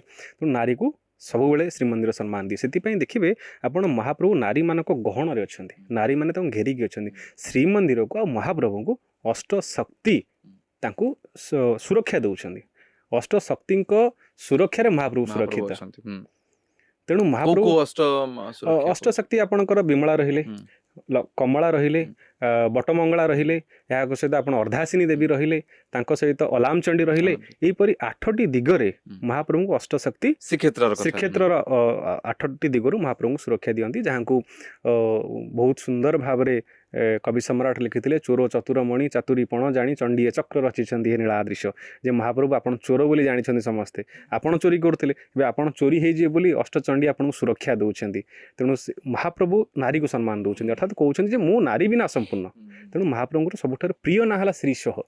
ଶ୍ରୀଶଃ ଶ୍ରୀଶଃ ଯେ ଆଚ୍ଛା। ମହାପ୍ରଭୁ ନିଜ ସ୍ତ୍ରୀଙ୍କ ସହିତ ରହୁଛନ୍ତି ଏବଂ ସ୍ତ୍ରୀଙ୍କ ସହିତ ନିଜ ନାଁକୁ ପରିକଳ୍ପନା କରୁଛନ୍ତି। ତେଣୁ ଆମେ ସବୁବେଳେ କହୁ ମହାପ୍ରଭୁଙ୍କର କେତେ ନାଁ ଅଛି, ଶ୍ରୀଶଃ, ଶ୍ରୀଧଃ, ଶ୍ରୀନିଧି, ଶ୍ରୀଭାବନଃ, ହୁଁ, ଶ୍ରୀମାନ ଲୋକତ୍ରୟାଶ୍ରହ, ହୁଁ, ଯେ ମହାପ୍ରଭୁଙ୍କର ସବୁ ନାଁରେ ଶ୍ରୀ ଥାଏ ଶ୍ରୀ ଥାଏ। ଶ୍ରୀର ଅର୍ଥ ହଉଛି ମହାଲକ୍ଷ୍ମୀ ମହାଲକ୍ଷ୍ମୀଙ୍କ ସହିତ। ତେଣୁ ସବୁବେଳେ ନାରୀଙ୍କୁ ସମ୍ମାନ ଦିଏ। ଇଏ ଗୋଟିଏ ବାର୍ତ୍ତା। ଆସିବା ରଥଯାତ୍ରାକୁ, ହୁଁ, ମହାପ୍ରଭୁ ସବୁବେଳେ ଆପଣଙ୍କୁ ଗୋଟେ ମେସେଜ ଦେବେ, ଗୋଟେ ବାର୍ତ୍ତା ଦେବେ, ଆମେ ଗାଁକୁ ଭଲ ପାଇବା, ମାଆକୁ ଭଲ ପାଇବା। ଯଦି ସେଇଟା ଆମେ ଗ୍ରହଣ କରିଥାନ୍ତେ, ଆପଣ ଯେଉଁ କହିଲେନି ଏଇ ଯେଉଁ ରଥଯାତ୍ରା ଏସବୁ ଜିନିଷ, ମୁଁ ଆକୁ ଗୋଟିଏ ଶବ୍ଦରେ କହିବି, ଗୋଟେ କଣ୍ଟାପିଟା ଜାତି ଅଛନ୍ତି। ସିଏ କ'ଣ କରିବେ, ଆପଣ ଯେଉଁ କମେଣ୍ଟ ସେକ୍ସନକୁ ଯିବେ, ଏଇ ଯେଉଁ କମେଣ୍ଟ ଗୁଡ଼ା ଆପଣ ପଢ଼ିବେ, ମାନେ ମୋ ଓଡ଼ିଆ ଲୋକ ନୁହନ୍ତି, ତାଙ୍କ ନାଁ ଓଡ଼ିଆ, ସିଏ ତାଙ୍କର ନାଁଟା ଓଡ଼ିଆ, ବଟ୍ ସେମାନଙ୍କୁ ଅନ୍ୟମାନେ ହାୟର କରିଛନ୍ତି ଯେ ଆପଣ ଏଇ ହିଁ କମେଣ୍ଟ ଦିଅନ୍ତୁ। ଆପଣ କେବେ ଦେଇପାରିବେ? ଆପଣ ମୋତେ କହିଲେ ଆପଣ ଜଗନ୍ନାଥଙ୍କ ଭକ୍ତ ନ ହୁଅନ୍ତୁ, ଛାଡ଼ି ଦିଅନ୍ତୁ, ଆପଣ ଜଗନ୍ନାଥଙ୍କୁ ଭଲ ପାଆନ୍ତିନି, ଆପଣ ଜଗନ୍ନାଥଙ୍କୁ ଜାଣନ୍ତିନି, ଜଗନ୍ନାଥଙ୍କୁ ଚିହ୍ନନ୍ତିନି, ଆପଣ କାହିଁକି କମେଣ୍ଟ ଦେବେ? ଯଦି ଜାଣିନି ଜାଣିନି, ଯଦି ଜାଣିଛି ତାହେଲେ ମୁଁ ଭଲ ପାଇବି। ନା ମୋ ହୃଦୟ ତ ଭାଙ୍ଗିଯିବ ଯେ ଏମିତି ମୋ ପାଖରେ ରହୁଥିବା ମୁଁ ଲୋକଟେ। ଆପଣଙ୍କୁ ଗୋଟିଏ ଜିନିଷ ପଚାରିବି, ଆପଣ ଗୋଟେ ଝିଅ କଥା ମୁଁ କହିବି, ହୁଁ। ସେ ଝିଅର କମେଣ୍ଟରେ ଦୁଇ ପ୍ରକାର କମେଣ୍ଟ ଆସିବ, ହୁଁ। ଯେ ଦୁଇ ପ୍ରକାର ଲୋକ ରହିବେ, ଯେଉଁମାନେ ସେ ଝିଅକୁ ଚାହୁଁଥିବେ ବା ଭଲ ମାନେ ପାଉଥିବେ। ଝିଅର ମୁଁ ସୋସିଆଲ ମିଡିଆ ହଁ, ପୋଷ୍ଟ କଥା ସେ ଝିଅ କହୁଛନ୍ତି। କଥା କୁହନ୍ତୁ କି ମାନେ ପାହାଡ଼ କଥା social କୁହନ୍ତୁ, media ସୁନ୍ଦର post। କଥା, ମୁଁ ଗୋଟେ ହୁଁ। ସୁନ୍ଦର ଜିନିଷର କଥା ମୁଁ କହୁଛି, ଗୋଟେ ସୁନ୍ଦର ଜିନିଷ ଅଛି, ସୁନ୍ଦର ଝିଅଟେ ହଉ, ସୁନ୍ଦର ପାହାଡ଼ଟେ ହଉ, ସୁନ୍ଦର ନଦୀଟେ ହଉ, କ'ଣ କମେଣ୍ଟ ଆସିବ? ଯେଉଁମାନେ ଭଲ ପାଉଥିବେ, ଯେଉଁମାନଙ୍କୁ ସୁନ୍ଦର ଲାଗିବ ସେମାନେ ସୁନ୍ଦର କମେଣ୍ଟଟେ ଦେବେ, ଯେଉଁ ନ ଲାଗୁଥିବ ସେ ଦେବେନି, ସ୍କ୍ରୋଲ କରିକି ପଳେଇବେ। ତେଣୁ ଯେଉଁମାନେ ଖରାପ କହୁଛନ୍ତି, ମାନେ ଦେ ଆର୍ ପେଡ୍ ଫର୍ ଦ୍ୟାଟ୍, ଇଣ୍ଟେନସନାଲି କିଛି ଗୋଟେ ଇଣ୍ଟେନସନାଲି, ଯେ ତାଙ୍କୁ କୋଉମାନେ ଏବେ କ'ଣ ସେ ଯେଉଁ ହେତୁବାଦୀ ସବୁ ବାହାରିଛନ୍ତି, କିଏ ଘରୁ ଖାଇ ଘୋଡ଼ା ଆଗେ ନାଚିଲାଣି ମୋତେ କହିଲେ? ନାଇଁ ସିଏ ତ କହୁଛନ୍ତି କ'ଣ କାଠରେ କ'ଣ ପାଣି ପଡ଼ିଲେ ଜ୍ୱର ହେଇଯିବ କି? ଏ ପ୍ରଶ୍ନଟେ ମୋତେ ଭାରି ସେ ବ୍ୟଥିତ ତାଙ୍କ ବାପାଙ୍କୁ କରିଥିଲା। ପଚାରିବା କଥା, ତାଙ୍କ ବାପା ତାଙ୍କୁ ବୁଝେଇଦେବେ। ମୋ ବାପା ବୁଝେଇଛି କାଠରେ ପାଣି ପଡ଼ିଲେ, କାରଣ ମୋ ବାପା ବୁଝେଇଛନ୍ତି ଯେ ଏ କାଠର ଦିଅ ନୁହନ୍ତି। ଏ କାଠ କହିବାର ଅଧିକାର କେବଳ ଓଡ଼ିଆଙ୍କର ଅଛି, ଆଉ କାହାର ନାହିଁ। ଓଡ଼ିଆ ତାଙ୍କୁ କହିପାରିବ, ଓଡ଼ିଆ ଅଭିମାନରେ କହିପାରିବ, କାଠର ଦିହକୁ ପଥର ଛାତି, କଳା ମୁହଁ ସତେ ଉଆଁସ ରାତି, ବାହୁ ନୁହେଁ ଯେନେ ଶଗଡ଼ ଦଣ୍ଡା, କାଳିଆ ମୁହଁକୁ ମନଟା ହୁଣ୍ଡା। ଓଡ଼ିଆ କହିପାରିବ ମହାପ୍ରଭୁଙ୍କୁ ଅଭିମାନ ସହିତ। ଏ ଓଡ଼ିଆ ଗାଳି ଦେଇପାରିବ ମହାପ୍ରଭୁଙ୍କୁ, ଆପଣ ଗାଳି ଦିଅନ୍ତୁ ମହାପ୍ରଭୁଙ୍କୁ, କିନ୍ତୁ ଓଡ଼ିଆ ଡାଉଟ୍ କରିବନି, କେବେ ସଂଶୟ ପ୍ରକଟ କରିବନି ଯେ କାଠର ଦିଅ, ଇଏ ପଥର ଛାତି ବୋଲି। ମହାପ୍ରଭୁଙ୍କୁ ସିଏ କ୍ରୋଧରେ କହିବ, ଅଭିମାନରେ କହିବ, ଆଜ୍ଞା ଆପଣଙ୍କୁ କହିଥିଲି, ସତରେ କ'ଣ ଆପଣଙ୍କର ଦିହଟା କାଠର, ଛାତିଟା ପଥରର? କିନ୍ତୁ ସେ ବାରମ୍ବାର ଆପଣ ତାଙ୍କର ସ୍ଥିତିକୁ ନେଇକି, ତାଙ୍କ ଅସ୍ତିତ୍ୱକୁ ନେଇକି, ତାଙ୍କ ପରିକଳ୍ପନାକୁ ନେଇକି ଯୋଉ ପ୍ରଶ୍ନ କରାଯାଏ ବାରମ୍ବାର, ସେଇ ସବୁର ଉତ୍ତର କେମିତି ଆପଣ ଦେବେ, ଆଉ ସେଇ ସବୁ ଉତ୍ତରକୁ କେମିତି ଦିଆଯାଏ? ସେଥିପାଇଁ ଏବେ ସମୟ ଆସିଛି ମହାପ୍ରଭୁଙ୍କର ପ୍ରଚାର ପ୍ରସାର ଆହୁରି ହେବା ଦରକାର, ଯେ ଯେଉଁମାନେ, ମୁଁ କହୁଛି ଯେଉଁମାନଙ୍କର ନେଗେଟିଭ୍ କମେଣ୍ଟ ଆପଣ ପଢ଼ିବେ, ପ୍ରଥମେ ଜାଣି ନିଅନ୍ତୁ ଯେ ଏମାନେ ପେଡ୍ ଫର୍ ଦ୍ୟାଟ୍, ଏମାନଙ୍କୁ କେହି ଜଣେ ସ୍ପନ୍ସର କରୁଛି ଯେ ଆପଣମାନେ ଏଇସବୁ ଜିନିଷ କରନ୍ତୁ। ସବୁ ଲୋକ, ସେ ଆପଣ ଯେତେ ହେତୁବାଦୀ କଥା କହୁଛନ୍ତି, ମୁଁ କହୁଛି କେହି ଘରୁ ଖାଇ ତାଙ୍କର କ'ଣ ଯିବ? ଲୋକ ଭଲ ପାଉଛନ୍ତି, ଭଲ ପାଇବେ, ଲୋକ ଯାଉଛନ୍ତି ଯିବେ, ଏମିତି କେତେ ଦେଉଳ ଅଛି, କେତେ ଦିଅଁ ଅଛନ୍ତି, କେତେ ଜାଗା ଅଛି। ମନାଲିକୁ ପୁଣି ଲୋକ ଭଲ ପାଇକି ଯାଉଛନ୍ତି ନା ନାହିଁ, କିଏ କହୁଛି? ତାହେଲେ ଜଗନ୍ନାଥ ବିଶ୍ୱର ଭଗବାନ ନାଇଁ ଆପଣ? ନାଇଁ, ଜଗନ୍ନାଥ ବିଶ୍ୱର ଭଗବାନ, କାହିଁକି ଜଗନ୍ନାଥ ଓଡ଼ିଆଙ୍କର ଠାକୁର, ଜଗତର ନାଥ କୁହାଯାଏ? ତାଙ୍କ ନାଁ ଜଗନ୍ନାଥ କରିଛନ୍ତି। ମୁଁ ଏବେ ଯେଉଁ ଜିନିଷ ହେଲାଣି ନା ମହାପ୍ରଭୁଙ୍କୁ ନେଇକି, ତାଙ୍କୁ ଜଗନ୍ନାଥ କରିବା ପାଇଁ ଆମକୁ ଡର ଲାଗିଲାଣି। ପିଜା ବର୍ଗର ତାଙ୍କୁ ଖୁଆଇଲେଣି ଆଜ୍ଞା, ମୋ ମହାପ୍ରଭୁ ଖାଆନ୍ତିନି। ଭେଜିଟେରିଆନ ପିଜା ମିଳୁଛି ପରା। ସେ ଆହୁରି ସୁକୁମାରିଆ ମୋ ଦିଅ, ମହମ ପରିକା ସୁକୁମାରୀ ସିଏ, ତାଙ୍କ ଆଗରେ ଘିଅ ପଡ଼ିବ। ଏବେ ବି ଦେଖନ୍ତୁ, ଏବେ କୌଣସି ସୁଆର ମହାସୁଆରଙ୍କର ସାହସ ହେବନି ରୋଷ ଘରେ ମହାପ୍ରଭୁଙ୍କର ଘିଅ ପକେଇକି ଆଣିବେ ତାଙ୍କ ସାମ୍ନାକୁ। ମହାପ୍ରଭୁଙ୍କର ଛେକ ଆସିବ, ଛେକ ଥୁଆ ହେବ, ତାପରେ ଓଳିରେ ଘିଅ ଢଳା ହେବ। ଇଏ ସେଇ ଦିଅ, ପରମ୍ପରା ତ ଏମିତି ହଁ। ରହିଛି। ଏବେ ବି ମହାପ୍ରଭୁ ସର ପୋଳି ଖାଉଛନ୍ତି, ମହାପ୍ରଭୁ ସର ଖାଇବା ଲୋକ, କ୍ଷୀର ଖାଇବା ଲୋକ। ମହାପ୍ରଭୁ ଆଳୁ ଖାଉନାହାନ୍ତି, ଜାଣିଛନ୍ତି? କାହିଁ ତାଙ୍କୁ ଆଳୁ ତ ଭୋଗ ଦିଆହଉଛି। କିଏ କହିଲା? ଏଇଠି ଆମେ ରହିଲେ ଶ୍ରୀମନ୍ଦିରରେ ଆଳୁ ନିଷେଧ, ବାହାର ଜିନିଷ ଯେହେତୁ କି ଆଳୁ। ହଁ, ତେଣୁ ମହାପ୍ରଭୁ ଓଡ଼ିଆ ଖାଇବାକୁ ଭଲ ପାଆନ୍ତି। ନାଇଁ, ଆଉ ଗୋଟେ ଫର୍ଦ୍ଦ ହେଇନପାରେ କି ଯେ ଓଡ଼ିଆ ମାନେ ପ୍ରଚାର ପ୍ରସାର କରିପାରିଲେ ଆମେ, ସେଇଥିପାଇଁ ମୁଁ ଏକମତ। ଇସ୍କନର ଗୋଟେ ବଡ଼ ସାହସ ହେଲା, ବା ଇସ୍କନର ଗୋଟେ ଭଲ ମାର୍କେଟିଂ କରିପାରିଲା, ସେ ଯୋଉ ଇସ୍କନ ସାରା ବିଶ୍ୱରେ ଜଗନ୍ନାଥଙ୍କୁ ପହଞ୍ଚେଇଲା। ତ ଇସ୍କନକୁ ମହାପ୍ରଭୁ ବିଶ୍ୱରେ ପହଞ୍ଚେଇଛନ୍ତି। ଇସ୍କନ କିଏ ମହାପ୍ରଭୁଙ୍କୁ ପହଞ୍ଚେଇବ? ଯିଏ ସତ୍ୟ ଯୁଗର ଠାକୁର, ତମର ଏତେ ସାହସ, ତମେ ମହାପ୍ରଭୁଙ୍କ ମାର୍କେଟିଂ କରିଦେବ, ତମେ ମହାପ୍ରଭୁଙ୍କୁ ପ୍ରଚାର ପ୍ରସାର କରିଦେଲ, ମହାପ୍ରଭୁଙ୍କୁ କେହି ଜାଣିନଥିଲେ? ନାଇଁ, ଇଏ ଯୁକ୍ତିଟା ଭାଇ ଚନ୍ଦନ ଭାଇ ଠିକ ଲାଗେ, କିନ୍ତୁ ଯେତେବେଳେ ପ୍ରାକ୍ଟିକାଲି ଆପଣ ଦେଖିବେ, ପ୍ରାକ୍ଟିକାଲି ତ ମୁଁ କହୁଛି, ଇସ୍କନ ତ ନେଇକି ସାରା ବିଶ୍ୱରେ, ଆମେରିକାରେ ନେଲେ ଯେତେବେଳେ ପ୍ରଭୁପାଦ ତାଙ୍କର ମୁଖ୍ୟ, ଯେତେବେଳେ ଇସ୍କନକୁ ନେଇ ବା ମହାପ୍ରଭୁକୁ ନେଇକି ଆମେରିକାରେ ନ୍ୟୁୟର୍କ ସିଟିରେ ରଖିଲେ ବା ପୂଜା କରାଗଲା, ବା ରଥଯାତ୍ରା ହେଲା, भारी भल लगिला जे मो महाप्रभुटे अमेरिका गले किंतु एबेकार जो स्थिति आपण देखुछंती जे इस्कन जो बळे भाबरे रथयात्रा करूची ये रथयात्रा को दीटा गोष्ठी गोटे तो समर्थन करूछंती आ गोटे आम भलिया लोक जे माने कि विरोध करि पारुथुबा बा विरोध कला बेला होउथुबा तो असुविधाटे कोन इस्कन जदी करूछु सेठ मोर रथयात्रा कहया कथा ला मु प्रथमे कहे जे जो दिन चंद्र अहंकार करिवो जे मो आलोक अछि से दिन चंद्रर विनाशर समय आसीबो मु इस्कन को मु खराब मु केबे इस्कन को खराब कहिनी मोर इस्कन से तो कोन नबार दबार अछि से माने प्रमोट करूछंती हरिनाम करूछंती संकीर्तन करूछंती सारा विश्व रे कृष्ण कॉन्शियसनेस को जागृत करूछन बहुत सुंदर पदक्षेप आज्ञा किंतु मु जहा को जानि मु ताकू करिवि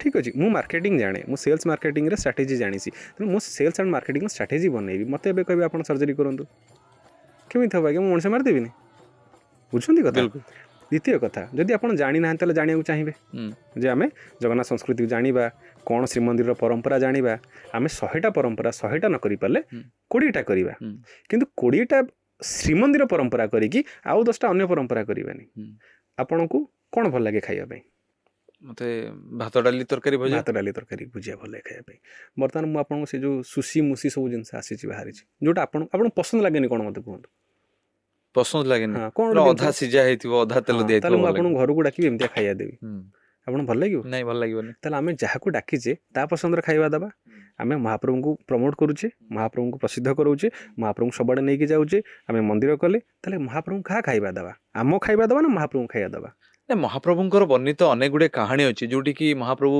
भक्त पाखक जाती भक्त अधापड़ा नड़ियाटे देले भी अधापड़ा भात देले भी खाती भाबरे दउछंती एटा को सत कथा कहले पिज्जाटा को भाबरे आपण दउछंती पिज्जा आपण खाइ बोलिबा दउछंती माने मते जा आवश्यकता पड़ुची मु भगवान को दे दउची जो आपण कहले अधा कंचा अधा सिजा महाप्रभु कांकण भी खाइछन सेटा अभाव रे खाइछन महाप्रभु जेतेबेले महाप्रभु अभाव को जाइछन जेतेबेले गोटे भक्तर अभाव हेछि भक्त किछि देई पारेनी कोन मु आपण देई परिबी किंग देय रमेशाय का स्तुति शारदापते सर्व ब्रह्मांड नाथ से किम तुष्टिकारकम जे महाप्रभु लक्ष्मी आपण घरणी आपण कोन देबी स्वयं महालक्ष्मी आपण घरणी त्रिभुवन को से चलाउछंती मु आपण किछि देई परिबी आपण कोन स्तुति करिवि सरस्वती आपण घरणी आपण कौन स्तुति करी से मो कंठ को आसिले सर्व ब्रह्मांड नाथ आपण केमी संतुष्ट करी परिबेनी मो चालिया भितर जहाँ अच्छी मुझे दे पारि से ता माने नुह जे मो महाप्रभु काणी पिज्जा देवी से कौटू आसला मो पाखे ठीक अच्छे यहाँ गोटे प्रकार कथाटे किंतु रथ यात्रा करिवार परंपरा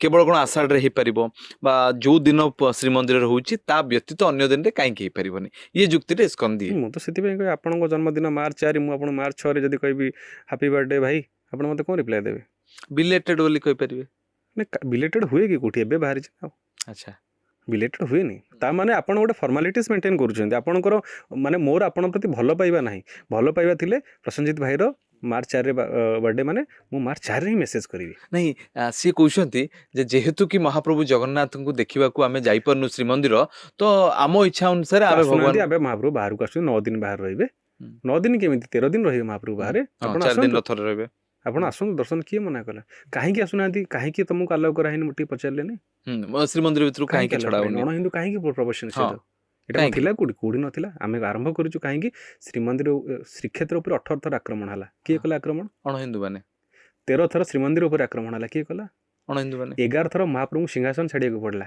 का पई जवन मानव पई तेणु ओडिया जाति भावंतु आपण बापा को किए चारि जाबड़ा मारथबो आपण से लोक घर पुरिबे किंतु से परंपरा तो वर्तमान बदली गलानी व्यवस्था बदली गलानी परंपरा बदली ओडिया रे गोटे कथा अछि जा पुओ को साप कामुडी थाए ता मा पाळ दौड़ी डरे ओडियार हृदय तंत्रिकी आपण छिन्न भिन्न कर देइछंदी केबे आपण से दृश्य गुटे मन पकेले जो दिन राजू खां कला पहाड़ महाप्रभु को से धान ओलिया परी बांधिक नैथिला गोटे हाथी पिठी रे चमदौड़ी रे गंगा कूल रे महाप्रभु को देहरे तेल पकईकि महाप्रभु निया लगे देला भाबिले गोटे सिनेमा प्रस्तुत होता नवकलवर ताकू देखा मुझे घर लोक नहीं जाइए एमती हुए भावतु नहीं एठी भी गोटे प्रश्न हुए जेहेतु सांबादिक भाव में मत सब प्रश्न पचार पड़े जे सतर कौन महाप्रभु अटकई पारे निजक महाप्रभु को एते माने कष्ट सहीबा को पड़िला सी तो सहिले सहिले जगन्नाथ प्रेमी माने सहिले को भी सहायले नीलाद्रीनाथेन समप्रभु कह सदा दयालु निज भक्त वृंदे शत अपराध क्षमया विषय न तत्सम भुवनोत्रेष्मि महाप्रभु प्रिय दयालु कहीं ना ତେଣୁ ସିଏ ଆପଣଙ୍କର 100 ଅପରାଧକୁ କ୍ଷମା କରିଦେବେ। ଯେ ସିଏ କ'ଣ ଏତେ ଲାଚାର ଥିଲେ, ଏତେ ଅସହାୟ ଥିଲେ କି? ଲାଚାର ନାହିଁ, ଲାଚାର କଥା ନାହିଁ। ମହାତ୍ମା ଗାନ୍ଧୀ କ'ଣ ଚାହିଁଥିଲେ ହତିଆର ବ୍ୟବହାର କରିପାରିନଥାନ୍ତେ? ହଁ, କରିପାରିଥାନ୍ତେ। ସେ କାହିଁକି ଅହିଂସାକୁ ଧରିଲେ? ତେଣୁ ସେ କହିଲେ ତୁ ଜାଳେ ମତେ, ତୁ ଏ ଜାଳିଲେ ତତେ ଲାଗୁଛି, ତତେ ଜାଳିଲା ପରେ ତୁ ଆତ୍ମସନ୍ତୁଷ୍ଟି ତତେ ମିଳିବ, ତୁ ମତେ ଜାଳେ। ମହାପ୍ରଭୁ ତ କେତେ ଥର ମହାପ୍ରଭୁଙ୍କ ଉପରେ ଆକ୍ରମଣ ହେଇଛି, କେତେ କିଏ ମହାପ୍ରଭୁଙ୍କୁ ଆକ୍ରମଣ କରିଛନ୍ତି। ଏବେ ବି ଭାବନ୍ତୁ କେତେ କିଏ ଗାଳି ଦଉଛି। ଆମର ଓଡ଼ିଆ କବିମାନେ ମହାପ୍ରଭୁଙ୍କୁ ଗାଳି ଦଉଛନ୍ତି। ସେତେବେଳେ ଭାରି ଖରାପ ଲାଗେ। ନାଇଁ ଖରାପ କାହିଁ, ତାଙ୍କର ଭାବନା ମହାପ୍ରଭୁ ଶୁଣନ୍ତି, ରଙ୍ଗାଧରକୁ ଆହୁରି ବିସ୍ତାରିତ କରିଦିଅନ୍ତି। ତାଙ୍କ ଅଧର ମୁହଁରେ ସାରା ବିଶ୍ୱ। ଭାଇ ମହାପ୍ରଭୁଙ୍କ ଖାଦ୍ୟ କଥା ଯେତେବେଳେ ଆଲୋଚନା କରିବାକୁ ଆସୁଥିଲେ, ଯେ ଏତେ ପ୍ରକାର ଖାଇବା ଆଉ ଏତେ ପ୍ରକାର ଖାଇବା କଲଚରକୁ କେମିତି ଆପଣ ବୟାନ କରିବେ, କେମିତି ବଖାଣିବେ? ଓଡ଼ିଆ ଖାଦ୍ୟ ପ୍ରିୟ, ମହାପ୍ରଭୁ ଖାଦ୍ୟ ପ୍ରିୟ, ମହାପ୍ରଭୁ ଖାଣ୍ଟି ଓଡ଼ିଆ। ପଖାଳ ଭାତରେ ଘିଅ ପଡ଼ିଆ, ଜଗନ୍ନାଥ ଆମ ଖାଣ୍ଟି ଓଡ଼ିଆ। ତେଣୁ ଓଡ଼ିଆ ଖାଇବା ଶିଖେ ମହାପ୍ରଭୁ, ସେଇ ଅନୁସାରେ ଖାଆନ୍ତି। ଏ ଓଡ଼ିଆ ବି ନଅଙ୍କ ଦୁର୍ଭିକ୍ଷ ସମୟରେ ମହାପ୍ରଭୁ କେତେ ପ୍ରକାର ଖାଇବା ଦେଇଛି। ଆମ ଘରେ ଖାଇବାକୁ ନଥାଏ, ଏଇ ସେବାୟତମାନଙ୍କୁ ଆଜି ଆପଣ ଶୋଧୁଛନ୍ତି।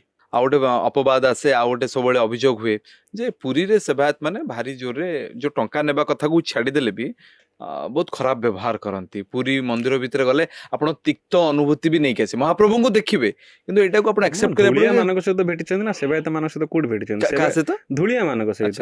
ଧୂଳିଆ ଶବ୍ଦଟେ। ଧୂଳିଆ ମାନେ ଅଛନ୍ତି, ଗୁମାସ୍ତା ଅଛନ୍ତି, ଯୋଉମାନେ ଯାତ୍ରୀ ବେପାର କରନ୍ତି, ସେଇମାନେ ଯାହାକୁ ଆମେ କ'ଣ କହୁଛେ ମିଡିଲ ମ୍ୟାନ ବୋଲି ଯାହାକୁ ଆମେ କହୁଛେ।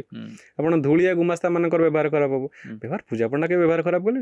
ପୂଜା ପଣ୍ଡା ପାଖରେ ପହଞ୍ଚିପାରିବେନି ଆପଣ। ଆପଣ ଦେଖିଲେ ସେ ସେପଟୁ ଦୂରେଇ ଖଣ୍ଡେ ଛିଡା ହେବେ। ସେ ମହାପ୍ରଭୁଙ୍କ ଶ୍ରୀଅଙ୍ଗ ଲାଗି ସେବେ ତ ସିଙ୍ଗାରୀ ମାନେ କେବେ ବ୍ୟବହାର ଖରାପ କରିବେ? ଆପଣ ଦଇତା ମାନଙ୍କୁ ଦେଖନ୍ତୁ, ସେ ମହାପ୍ରଭୁଙ୍କ ସହିତ ଅଙ୍ଗାଅଙ୍ଗୀ ଅଛନ୍ତି। ଆପଣ ତାଙ୍କ ପାଖକୁ ପହଞ୍ଚି ପାରିବେନି। ତେଣୁ ଆପଣ କାହିଁ ସେବାୟତଙ୍କ ନାଁ ନଉଛନ୍ତି? ଆପଣ ଜାଣିଛନ୍ତି ସେବାୟତ କିଏ, ଆପଣ ଚିହ୍ନି ନାହାନ୍ତି। ଆମେ ଯଦି ଦେଖିବା ଜଣେ ଗୋଖରାକୃତି କ୍ଷୁର କେଶ ରଖିଛନ୍ତି, ସେ ହେଲେ ପୂଜା ପଣ୍ଡା। ସିଙ୍ଗାରୀ ମାନେ ଅଲଗା ଅଛନ୍ତି, ଦଇତା ମାନେ ଅଲଗା ଅଛନ୍ତି, ଗରାବଡୁ ଅଲଗା ଅଛନ୍ତି। ମହାପ୍ରଭୁଙ୍କର 120 ପ୍ରକାର ସେବା, 36 ନିଯୋଗ। ଆମେ ଚିହ୍ନିନେ ସେବାୟତଙ୍କୁ, ଆମେ ଧୂଳିଆଙ୍କୁ ଭାବୁଛେ ସେବାୟତ, ତାଙ୍କୁ ଆମେ ଶୋଧି ଚାଲିଛେ ସେବାୟତ ମାନେ ଏମିତି ଖାଇଗଲେ।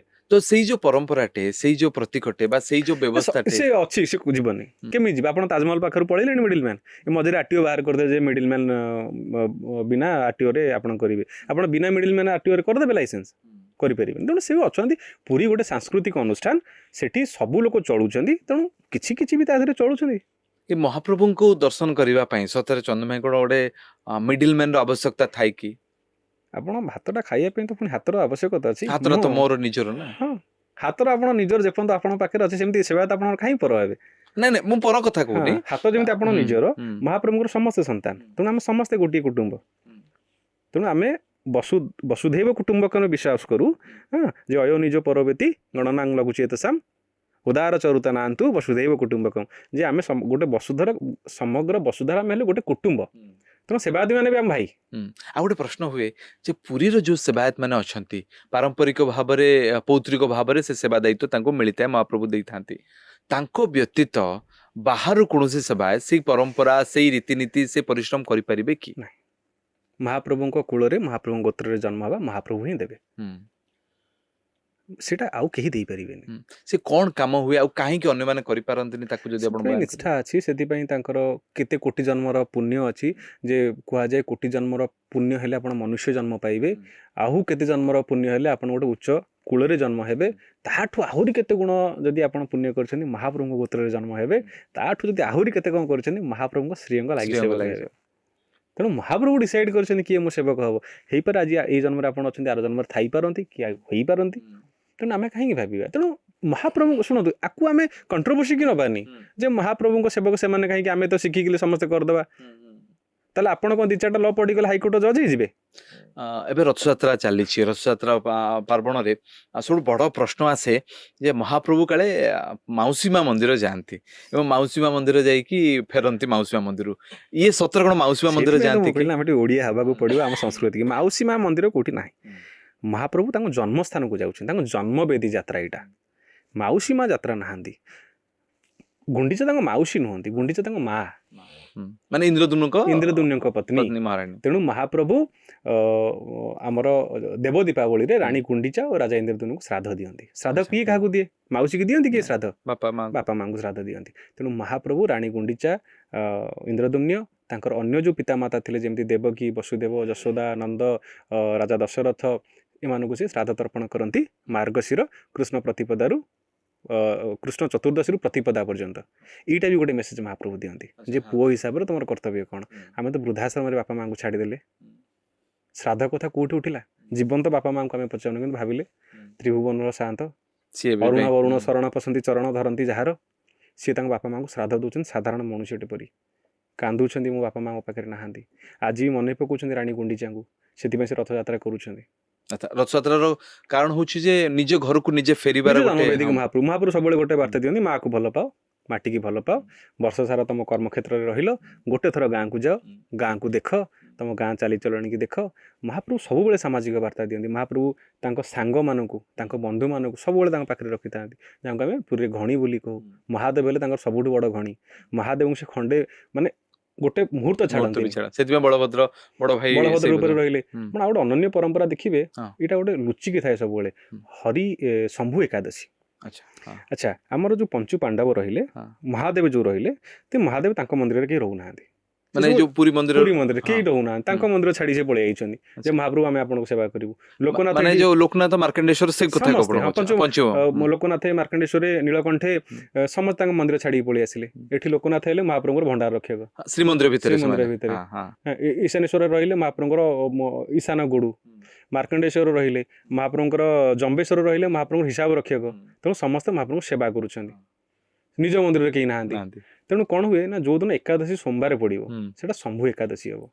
ଆଚ୍ଛା, ଶମ୍ଭୁ ଏକାଦଶୀ ସେଦିନ ତ କ'ଣ ହବ ନା, ଲୋକନାଥଙ୍କର ଯୋଉ ମନ୍ଦିରର ସେବାୟତ ମାନେ ଅଛନ୍ତି, ତାଙ୍କର ଗୋଟେ ସାଧାରଣ ଗୋଟେ ଆବେଗ ରହିବ ଯେ ମହାପ୍ରଭୁ ଆପଣ ଛାଡିକି ସବୁବେଳେ ପଡିଲେ, ଏଇ ଦିନଟା ହେଲେ ଆସନ୍ତୁ। ତେଣୁ ତାଙ୍କ କାନ୍ଧିଆ ମାନେ ଆସିବେ, ଲୋକନାଥଙ୍କୁ ନେଇକି ଯିବେ ଶ୍ରୀମନ୍ଦିର ଗମ୍ଭୀରାକୁ, ଲୋକନାଥଙ୍କ ମନ୍ଦିରକୁ, ବାନାମ୍ବର ଗମ୍ଭୀରା ଉପରେ ଲୋକନାଥ ବିରାଜମାନ କରିବେ। ଏପଟେ ସକାଳ ଧୂପ ପୂର୍ବରୁ ପଳେଇଥିବେ, ମହାପ୍ରଭୁଙ୍କର ନୀତି ବଢ଼ିକି ସକାଳ ଧୂପ ବଢ଼ିବ। ସକାଳ ଧୂପ ବଢ଼ିଲା ପରେ ମହାପ୍ରଭୁ ଆଉ ଟିକେ ଆଉ ହବନି, ଏତେ ସମୟ କ'ଣ ତମେ ପଳେଇଲେଣି, ଏତେ ସମୟ କ'ଣ ରହିଲେଣି, ବିନା ଛାଡ଼ିକି ରହିହେବନି।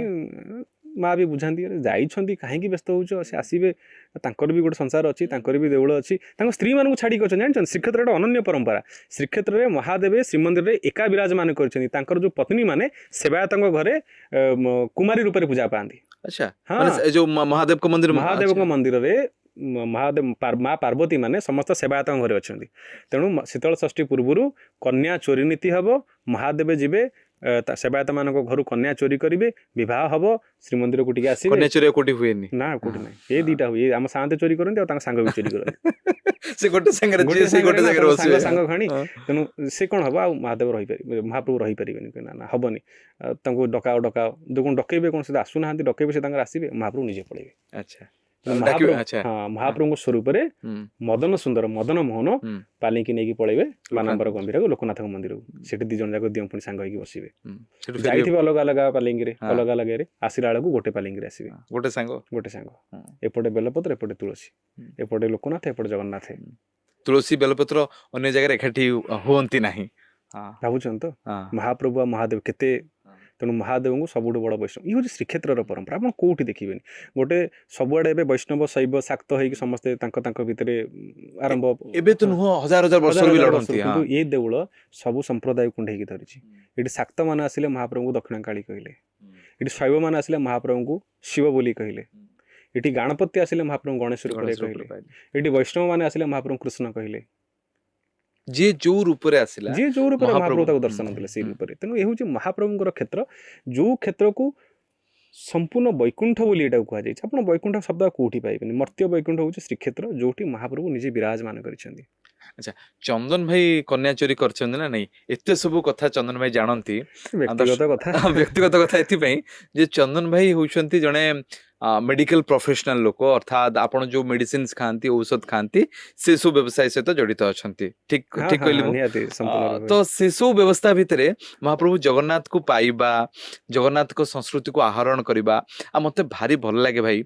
दुईटी जिनस मोर भारी रुचि थाए, गोटे हूँ इतिहास जाना, आ गोटे धर्मीय भावना संपर्क में अनेक कहानी शुणा। से कहानी मिछ हो पारे, सत हो पारे, किंतु भल लगे शुणापी।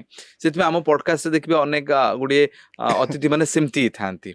आपण केमती ए सब को आहरण कले महाप्रभु जगन्नाथ सहित ओतप्रोत जगन्नाथ सबुठी सब माने नंबर पॉडकास्ट जहाँ जहाँ मोर हेजी सबुथिरे मु महाप्रभु को केमिति पाइली कहि महाप्रभु मते बोउ देला। ମୁଁ ଯେତେବେଳେ ହେତୁ ପାଇଲି ମୋତେ ବୋଉ ନେଇକି ଗଲା ଶ୍ରୀମନ୍ଦିର, ମୋତେ ଦେଖେଇଲା ଇଏ ହେଲା ଜଗନ୍ନାଥ, ଇଏ କାଠର ଦିଅଙ୍କୁ ଭଲ ପାଇବୁ, ଯଦି ମନ ଦେବୁ ଆକୁ ମନ ଦେବୁ, ଇଏ ତତେ କେବେ ହଇରାଣ କରିବନି। ବୋଉ ମୋତେ ଭାଗବତ ବହି ଦେଲା, ବୋଉ ମୋତେ ଗୀତା ଦେଲା, ବୋଉ ମୋତେ ସ୍କନ୍ଦ ପୁରାଣ ଦେଲା, ବୋଉ ମୋତେ ଶିଖେଇଲା ଜୀବନ ବଞ୍ଚିବାର ଶୈଳୀ। ଦୁଃଖର କଥା ଆଜିର ଝିଅମାନେ ବୋହୂ ହଉଛନ୍ତି କିନ୍ତୁ ବୋଉ ହଉନାହାନ୍ତି। ବୋଉ ଆପଣଙ୍କୁ କହିବ ମଣ୍ଡା ପିଠା, ବୋଉ ଆପଣଙ୍କୁ କହିବ ଜଗନ୍ନାଥ କଥା, ବୋଉ ଆପଣଙ୍କୁ କହିବ ବିନା ରେସିପିରେ ତରକାରୀ କରିବା କଥା। ତେଣୁ ଝିଅମାନେ ବୋହୂ ହେଇଯାଉଛନ୍ତି କିନ୍ତୁ ବୋଉ ହଉନାହାନ୍ତି। ମାନେ ପରବର୍ତ୍ତୀ ପିଢିକୁ ସେଇ କଥାଟେ ଯାହା ଆମ ମା ମତେ ଶିଖେଇଥିଲେ ସେଇ କଥାଟେ ଶିଖିବା ପାଇଁ କୋଉ ଡାକ୍ତର କେବେ ମନା କରୁଛି ଆପଣ ମଣ୍ଡା ପିଠା ଖାଇବା ପାଇଁ? ନାଇଁ, କିନ୍ତୁ ଡାକ୍ତର ମନା କରୁଛି ମୋମୋ ଖାଇବା ପାଇଁ। ତେଣୁ ଆଜିକାଲିର ଝିଅମାନେ ମୋମୋ ଖାଉଛନ୍ତି, ଛୁଆଙ୍କୁ ମୋମୋ ଖୁଆଉଛନ୍ତି। କିନ୍ତୁ ମୋ ବୋଉ ମୋତେ ଖୁଆଇଥିଲା ମଣ୍ଡା ପିଠା, ମୋ ବୋଉ ମୋତେ ଦେଖେଇଥିଲା ଜଗନ୍ନାଥ। ସେଥିପାଇଁ ମୋ ବୋଉ ପାଇଁ ଆଜି ମୁଁ, ଯଦି ଆପଣ ଏତେ ବଡ଼ ଷ୍ଟୁଡିଓକୁ ମୋତେ ଡାକିଛନ୍ତି, ମୋର କିଛି ନାହିଁ ଆଜ୍ଞା, ମୁଁ କିଏ? ମହାପ୍ରଭୁଙ୍କର ଦାସାନୁଦାସ। ମୋ ପରିଚୟ ହେଲା ଗୋଟିଏ, ଦାସ ଅହଂ ଜଗନ୍ନାଥ ସିଂହ ଶ୍ରୀ ସକ୍ଲିଷ୍ଟ କରଣ। ମୁଁ ମହାପ୍ରଭୁଙ୍କର ଦାସ। ଆଉ ମହାପ୍ରଭୁଙ୍କ ଦାସ ମୋତେ ମହାପ୍ରଭୁ ସ୍ୱୀକାର କେମିତି କଲେ? ମୋ ବୋଉ ସମର୍ପଣ କଲା ଯେ ଆକୁ ନିଅ, ଇଏ ତମ କଥା କହିବ। ଆପଣଙ୍କୁ କିଏ କହିଛି ନା ଆପଣ ବହୁତ ବଢିଆ କଥା କୁହନ୍ତି ବୋଲି? ସେଇଥିପାଇଁ କୁହନ୍ତି। ହଁ, ମୁଁ ସେଇ ପ୍ରଶ୍ନଟେ ଉତ୍ତରଟେ ଯେ ସତରେ କଣ ସ୍ତ୍ରୀ ଆସିବା ପରେ ଜୀବନ ବଦଳିଯାଏ? ନିହାତି। କେମିତି କଣ ଚନ୍ଦନ ଭାଇର ଜୀବନ ବଦଳିଲା? ହଁ, ମୁଁ କର୍ପୋରେଟରେ ଚାକିରି କରୁଥିଲି, ଉପରେ ଉଠୁଥିଲି, ଜୀବନଟାର ସାଙ୍ଗ ସୁଖ ସବୁ ଥିଲା। ଆମେ ଯେମିତି ଜୀବନଟାକୁ ଅତିବାହିତ କରୁଛନ୍ତି, ବ୍ୟାଚେଲର ଆପଣ କରିଛନ୍ତି ସେମିତି କରୁ। ତାପରେ ଯେତେବେଳେ ଆପଣଙ୍କର ପାଣି ଗ୍ରହଣ ହୁଏ, ମାନେ ଏଇ ଯୋଉ ବିବାହଘର, ପାଣି ଗ୍ରହଣ ହେଲା ପରେ ଆପଣଙ୍କର, ମୁଁ ସବୁବେଳେ କହେ ଆପଣ ନା ସବୁବେଳେ ଗୋଟେ ଝିଅମାନଙ୍କ ସର୍କଲରେ ରୁହନ୍ତୁ। ମୁଁ ପିଲା ବେଳୁ ରହିଛି, ଏବେ ଆଉ କହିହବନି। କାହିଁକି? ଏବେ ମୋର ଘରେ ଗୋଟେ ଝିଅଟେ, ମୁଁ ତା ସର୍କଲରେ ରହିଛି। ମହାପ୍ରଭୁଙ୍କର ଆଶୀର୍ବାଦ। କାହିଁକି ନା ଝିଅମାନେ ବହୁତ ମ୍ୟାଚୁର୍ଡ। ସେମାନେ ଆପଣଙ୍କୁ ଡ୍ରେସିଂ ସେନ୍ସ ଶିଖେଇବେ, ଆପଣଙ୍କୁ କଲର କମ୍ବିନେସନ ଶିଖେଇବେ, ଆପଣଙ୍କୁ ହେୟାର ଷ୍ଟାଇଲ ଶିଖେଇବେ। ପୁଅମାନଙ୍କର ଏଗୁଡ଼ା ନଥାଏ, ଏ ଜାଣନ୍ତିନି ଆମେ। ତେଣୁ ସବୁବେଳେ ନା ବୁଲା ଶିଖାନ୍ତି। ଆମ ପାଖରେ ଏତେ ଥଟ୍ କ୍ୟାପାସିଟି ନଥାଏ, ଆମେ ଭଗବାନ ଦେଇନାହାନ୍ତି ଆମକୁ। ସେଥିପାଇଁ ତ ମହାପ୍ରଭୁ ତାଙ୍କ ସ୍ତ୍ରୀକୁ ସବୁବେଳେ, ତାଙ୍କ ସ୍ତ୍ରୀ ଭରସାରେ ସେ ସବୁବେଳେ ଥାନ୍ତି, ଯେ ସ୍ତ୍ରୀ ଦେଲେ ଖାଇବି, ସ୍ତ୍ରୀ ଦେଲେ ପିନ୍ଧିବି। ତେଣୁ ଯେତେବେଳେ ଆପଣ ପାଣି ଗ୍ରହଣ ହୁଏ, ପାଣି ଗ୍ରହଣ ପରେ ଆପଣଙ୍କ ପାଖରେ ଆସ୍ତେ ଆସ୍ତେ ରେସ୍ପନ୍ସିବିଲିଟି ଆସେ। ଯାହାର ନ ଆସିବ ତ ସେ ଚାରି ଦୌଡ଼ି କଟା, ତାକୁ ଆମେ କରିପାରିବାନି। ତେଣୁ ମୋତେ ଲାଗେ ବିବାହଘର ପରେ, ପାଣି ଗ୍ରହଣ ପରେ ଯଦି ଆପଣ ଆପଣଙ୍କ ସ୍ତ୍ରୀକୁ ମେଣ୍ଟର ରୂପରେ, ଗାଇଡ଼ ରୂପରେ ଗ୍ରହଣ କରୁଛନ୍ତି, ଆଉ ତାକୁ ଡ୍ରାଇଭିଂ ସିଟ୍ ଦେଉଛନ୍ତି ଆପଣଙ୍କ ଜୀବନର ଗାଡ଼ି ଚଲେଇବା ପାଇଁ, ତାହେଲେ ଆପଣଙ୍କ ଜୀବନଟା ସୁରୁଖୁରୁରେ ଚାଲିବ। ମହାପ୍ରଭୁଙ୍କର ବି ବିବାହ ହୁଏ ଶ୍ରୀମନ୍ଦିର ଭିତରେ, ଖାଲି କିଛି ଦିନ ତଳେ ଯାଇଥିଲା। ଆମ ମହାପ୍ରଭୁ ବାହା ହେଇଛନ୍ତି ନୂଆ ନୂଆ। ଏଇ ବିବାହଘରରେ ମତେ ସେ ପ୍ରଶ୍ନଟା ଆଉଥରେ ଆସିଲା ଯେ ମହାଲକ୍ଷ୍ମୀଙ୍କ ସହିତ ମଧୁସୂଦନଙ୍କ ମହାପ୍ରଭୁଙ୍କ ସହିତ ବିବାହଘର ହେଲା, ତ ଯଦି କୃଷ୍ଣଙ୍କ ଅବତାର ନୁହନ୍ତି କେମିତି ମହାଲକ୍ଷ୍ମୀଙ୍କ ସହିତ ବିବାହ ହେଲା? ଶ୍ରୀକୃଷ୍ଣ କଣ ଲକ୍ଷ୍ମୀକି ବାହା ହେଇଥିଲେ? ନାଇଁ, ତାଙ୍କ ଅବତାର ସ୍ୱରୂପ ବିଷ୍ଣୁ ରୂପ ସ୍ୱରୂପ ବୋଲି ମହାପ୍ରଭୁ ଆଜ୍ଞା ଦିଅନ୍ତି। ମହାପ୍ରଭୁ ଯେତେବେଳେ ମଦନସୂଦନଙ୍କୁ ଆଜ୍ଞା ଦିଅନ୍ତି, ସେ ଜଗନ୍ନାଥ ହେଇଯାଆନ୍ତି। ଆଚ୍ଛା, ମହାପ୍ରଭୁ ଯେତେବେଳେ ବିଷ୍ଣୁଙ୍କୁ ଆଜ୍ଞା ଦିଅନ୍ତି, ବିଷ୍ଣୁଙ୍କୁ ବି ଆଜ୍ଞା ଦଉଛନ୍ତି। ସେଠି ତାଙ୍କର ନାରାୟଣଙ୍କର ଗୋଟେ ପ୍ରତିମୂର୍ତ୍ତି ଅଛନ୍ତି ଦକ୍ଷିଣ ଘରେ, ଅବିକଳ ଯେମିତି ନାରାୟଣ ଚତୁର୍ଭୁଜ ନାରାୟଣ ଅଛନ୍ତି, ଯାହାକୁ ଆମେ ଅମାବାସ୍ୟା ନାରାୟଣ କହୁଛେ। ଆମେ ତ ସବୁ ଜାଣିନେ, ଆମ ପରମ୍ପରାକୁ ଚିହ୍ନିନେ। ପ୍ରତି ଅମାବାସ୍ୟାରେ ମହାପ୍ରଭୁ ତାଙ୍କ ଶ୍ୱଶୁରକୁ ଦେଖା କରିବାକୁ ଯାଆନ୍ତି। ଶ୍ୱଶୁର କି? ସାଗର ରାଜା, ସମୁଦ୍ର। ଆପଣ ଯାଉଛନ୍ତି? ନାଇଁ, ଆମେ ଯାଉନା, ଆମେ ଭୁଲିଗଲେଣି। ଆମେ ସମୁଦ୍ର କୂଳରେ ସେଲ୍ଫି ଉଠୁ, ସେଲ୍ଫି। କିନ୍ତୁ ଆମେ ଶ୍ୱଶୁର ଘରକୁ ଯାଉନେ। ଶ୍ୱଶୁରଙ୍କୁ କିଏ ଶ୍ୱଶୁର ଘରକୁ ଯିବ, କିଏ କାହିଁ ପଚାରିବ? ମହାପ୍ରଭୁ ମାଆକୁ ପଚାରୁଛନ୍ତି, ବାବାଙ୍କୁ ପଚାରୁଛନ୍ତି, ତାଙ୍କ ସହିତ ଶ୍ୱଶୁରଙ୍କୁ ବି ପଚାରୁଛନ୍ତି। ପ୍ରତି ଅମାବାସ୍ୟାରେ, କେବଳ ଆମ ରଥଯାତ୍ରା ଅମାବାସ୍ୟାକୁ ଛାଡ଼ିଦେଲେ ଉମାବାସ୍ୟାକୁ ମହାପ୍ରଭୁ ଯାଆନ୍ତି ତାଙ୍କ ଶ୍ୱଶୁର ଘରକୁ। ସେଦିନ ସାଗର ବିଜେ ନୀତି ମହାପ୍ରଭୁଙ୍କର ହୁଏ। ମହାପ୍ରଭୁ ଯିବେ, ତାଙ୍କ ଶ୍ୱଶୁରଙ୍କର ଭଲ ମନ୍ଦ ପଚାରିବେ, ଆସିବେ। ତେଣୁ ଇଏ ବି ଗୋଟେ ପରମ୍ପରା। ଯେତେବେଳେ ଶ୍ରୀ ଅମାବାସ୍ୟା ନାରାୟଣ ଆଜ୍ଞାମାଳ ପାଆନ୍ତି, ସିଏ ହେଇଯାଆନ୍ତି ଜଗନ୍ନାଥ। ତେଣୁ ମହାପ୍ରଭୁଙ୍କଠୁ ସମସ୍ତେ ଆଜ୍ଞାମାଳ ପାଆନ୍ତି। ନୃସିଂହ ଅଛନ୍ତି, ନୃସିଂହ ବି ମହାପ୍ରଭୁଙ୍କଠୁ ଆଜ୍ଞାମାଳ ପାଉଛନ୍ତି। ବାଡ଼ି ନୃସିଂହ ବିଜେ କଲାବେଳେ ସେ ଆଜ୍ଞାମାଳ ପାଉଛନ୍ତି। ତେଣୁ ମହାପ୍ରଭୁଙ୍କର ପ୍ରଥମ ଯୋଉ ବିଗ୍ରହ ଥିଲା ନୃସିଂହ ବିଗ୍ରହ, ଏହାପରେ ମହାପ୍ରଭୁ ଜଗନ୍ନାଥ ହେଲେ। କାରଣ ସେ ଦେଖେଇଲେ ଏଇ ରୂପ ଯେ ମତେ ତମେ ଜଗନ୍ନାଥ ବୋଲି ଯୋଉ ଭାବିକି କାଠର ମୂର୍ତ୍ତି ବୋଲି ଭାବୁଛ, ମୋ ଭିତରେ ନୃସିଂହ ବିରାଜମାନ କରିଛନ୍ତି। ସ୍ୱୟଂ ବିଷ୍ଣୁଙ୍କର ମହାପ୍ରଭୁ ହଉଛନ୍ତି ସାକ୍ଷାତ ବିଷ୍ଣୁ। ସେଥିପାଇଁ ଏ କ୍ଷେତ୍ରକୁ ମର୍ତ୍ତ୍ୟ ବୈକୁଣ୍ଠ ବୋଲି କୁହାଯାଏ। ଯଥା ଗୋଲୋକନ କରି ତଥା ଶ୍ରୀ ପୁରୁଷୋତ୍ତମ ଲେଶ ମାତ୍ର ବିନା ନାସ୍ତିରି ଦ୍ୱୟ ଏକୈକ ଭାବନା। ଯେ ମହାପ୍ରଭୁ ଏଠି ସ୍ୱୟଂ ବିଷ୍ଣୁ ଭାବରେ ବିରାଜମାନ କରିଛନ୍ତି, ଆଉ ଏ କ୍ଷେତ୍ରକୁ ସ୍ୱୟଂ ବୈକୁଣ୍ଠ କୁହାଯାଉଛି।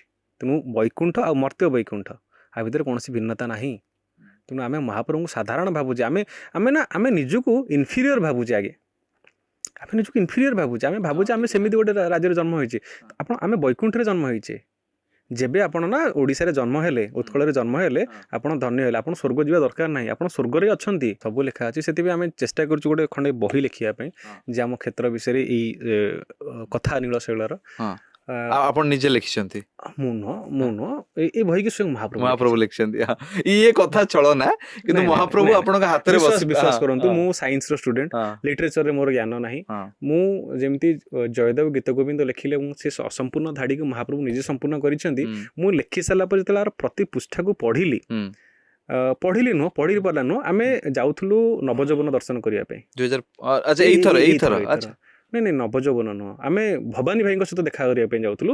ଭବାନୀ ଦାସ ମହାପାତ୍ର ଯିଏ ଆର ଅଗ୍ରଲେଖ ଲେଖିଛନ୍ତି, ମୁଖ୍ୟ ଦୈତାପତି ସେବକ ଶ୍ରୀ ଭବାନୀ ଦାସ ମହାପାତ୍ର, ଭବାନୀ ପ୍ରସାଦ ଦାସ ମହାପାତ୍ର ଆର ଅଗ୍ରଲେଖ ଲେଖିଛନ୍ତି। ଆମେ ତାଙ୍କ ପାଖକୁ ଯାଉଥିଲୁ, ବହି ବିଷୟରେ କିଛି କଥା ହବୁ ଆଉ ଦେଖା ହେଇକି ଆସିବୁ। ତ ଆମେ ଯାଉଥିଲୁ, ଘଣ୍ଟେର ରାସ୍ତା, ମୁଁ ଗାଡ଼ି ଚଲାଉଛି, ମୋ ଭାଇ କାହ୍ନା ସେ ପଛରେ ବସିଥିଲା। ଆଉ ସିଏ ଏ ବହିର ସବୁ ରେସ୍ପନ୍ସିବିଲିଟି ସେ ନେଇଛି, ଆକୁ କରେକ୍ସନ୍ କରିବାଠୁ ଆରମ୍ଭ କରି ବହୁ ଜିନିଷ ସେ ଆକୁ କରିଛି, ତାର ଆପ୍ରାଣ ସେ ମହାପ୍ରଭୁଙ୍କୁ ସମର୍ପଣ କରିଛି। ତେଣୁ ସେ କହିଲା ଭାଇ କରେକ୍ସନ୍ କରିବା ଟିକେ ସମୟ ହେଉନି, ମୁଁ କହିଲି ଗୋଟେ କାମ କର, ତୁ ପଢ଼ି ଚାଲ, ମୁଁ ଶୁଣୁଛି, ଯେଉଁଠି ଲାଗିବ ମୁଁ କହିବି। ଯେତେବେଳେ ମୁଁ ଶୁଣିଲି ଭାଇ ମୋତେ ଲାଗିଲାନି ମୁଁ ଲେଖିଛି, ମୁଁ କିଏ, ଏମିତି ଭାଷା କେଉଁଠୁ ଆସିବ, ଏ ଆଳଙ୍କରିକ ପ୍ରୟୋଗ ଆଧାରେ ମହାପ୍ରଭୁଙ୍କର ଏତେ କଥା, ଏତେ ନୀତି ମୁଁ କେମିତି ଜାଣିବି ଆଧାରେ। ତେଣୁ ମୁଁ ଯେତେବେଳେ ଭାବିଲି, ତାପରେ ମୋତେ ହେଲା ନା ମୁଁ ଲେଖିନି। ମୁଁ ସେଇଥିପାଇଁ କହିଲି ଯେଉଁଦିନ ଚନ୍ଦ୍ରର ଅହଙ୍କାର ହେବ ଯେ ତାର ନିଜର ଆଲୋକ ଅଛି, ସେଦିନ ହିଁ ତାର ବିନାଶର ସମୟ। ମୁଁ କିଛି ନୁହେଁ, ମୁଁ ଗୋଟେ ସାଧାରଣ ଚାକିରି କରିଛି, ଗୋଟେ ସାଧାରଣ ପରିବାରରୁ ଆସିଛି। ତେଣୁ ଏ ଜିନିଷ ଆଜି OTV ଷ୍ଟୁଡିଓରେ ବସିବାର ସୌଭାଗ୍ୟ ମୋତେ ମହାପ୍ରଭୁ। ବିଲକୁଲ ମହାପ୍ରଭୁଙ୍କ ବିନା ଆମେ କିଛି ବି ନୁହଁ। ଯୋଉ କୁହାଯାଏ ନା ଯେ ଆଉ ଗୋଟେ ଛୋଟିଆ କଥାରେ ଥାଏ ଯେ ମହାପ୍ରଭୁଙ୍କ ଡୋରି ନ ଲାଗିଲେ ତାଙ୍କୁ ଦର୍ଶନ କରିବାଟା ସମ୍ଭବପର ନୁହଁ। ଇଏ ମୁଁ ନିଜେ ଭୋଗିଛି, ନିଜେ ଜାଣିଛି, ନିଜେ ଉତ୍ତପ୍ରୋତ ଭାବରେ ଅନୁଭବ ବି କରିଛି।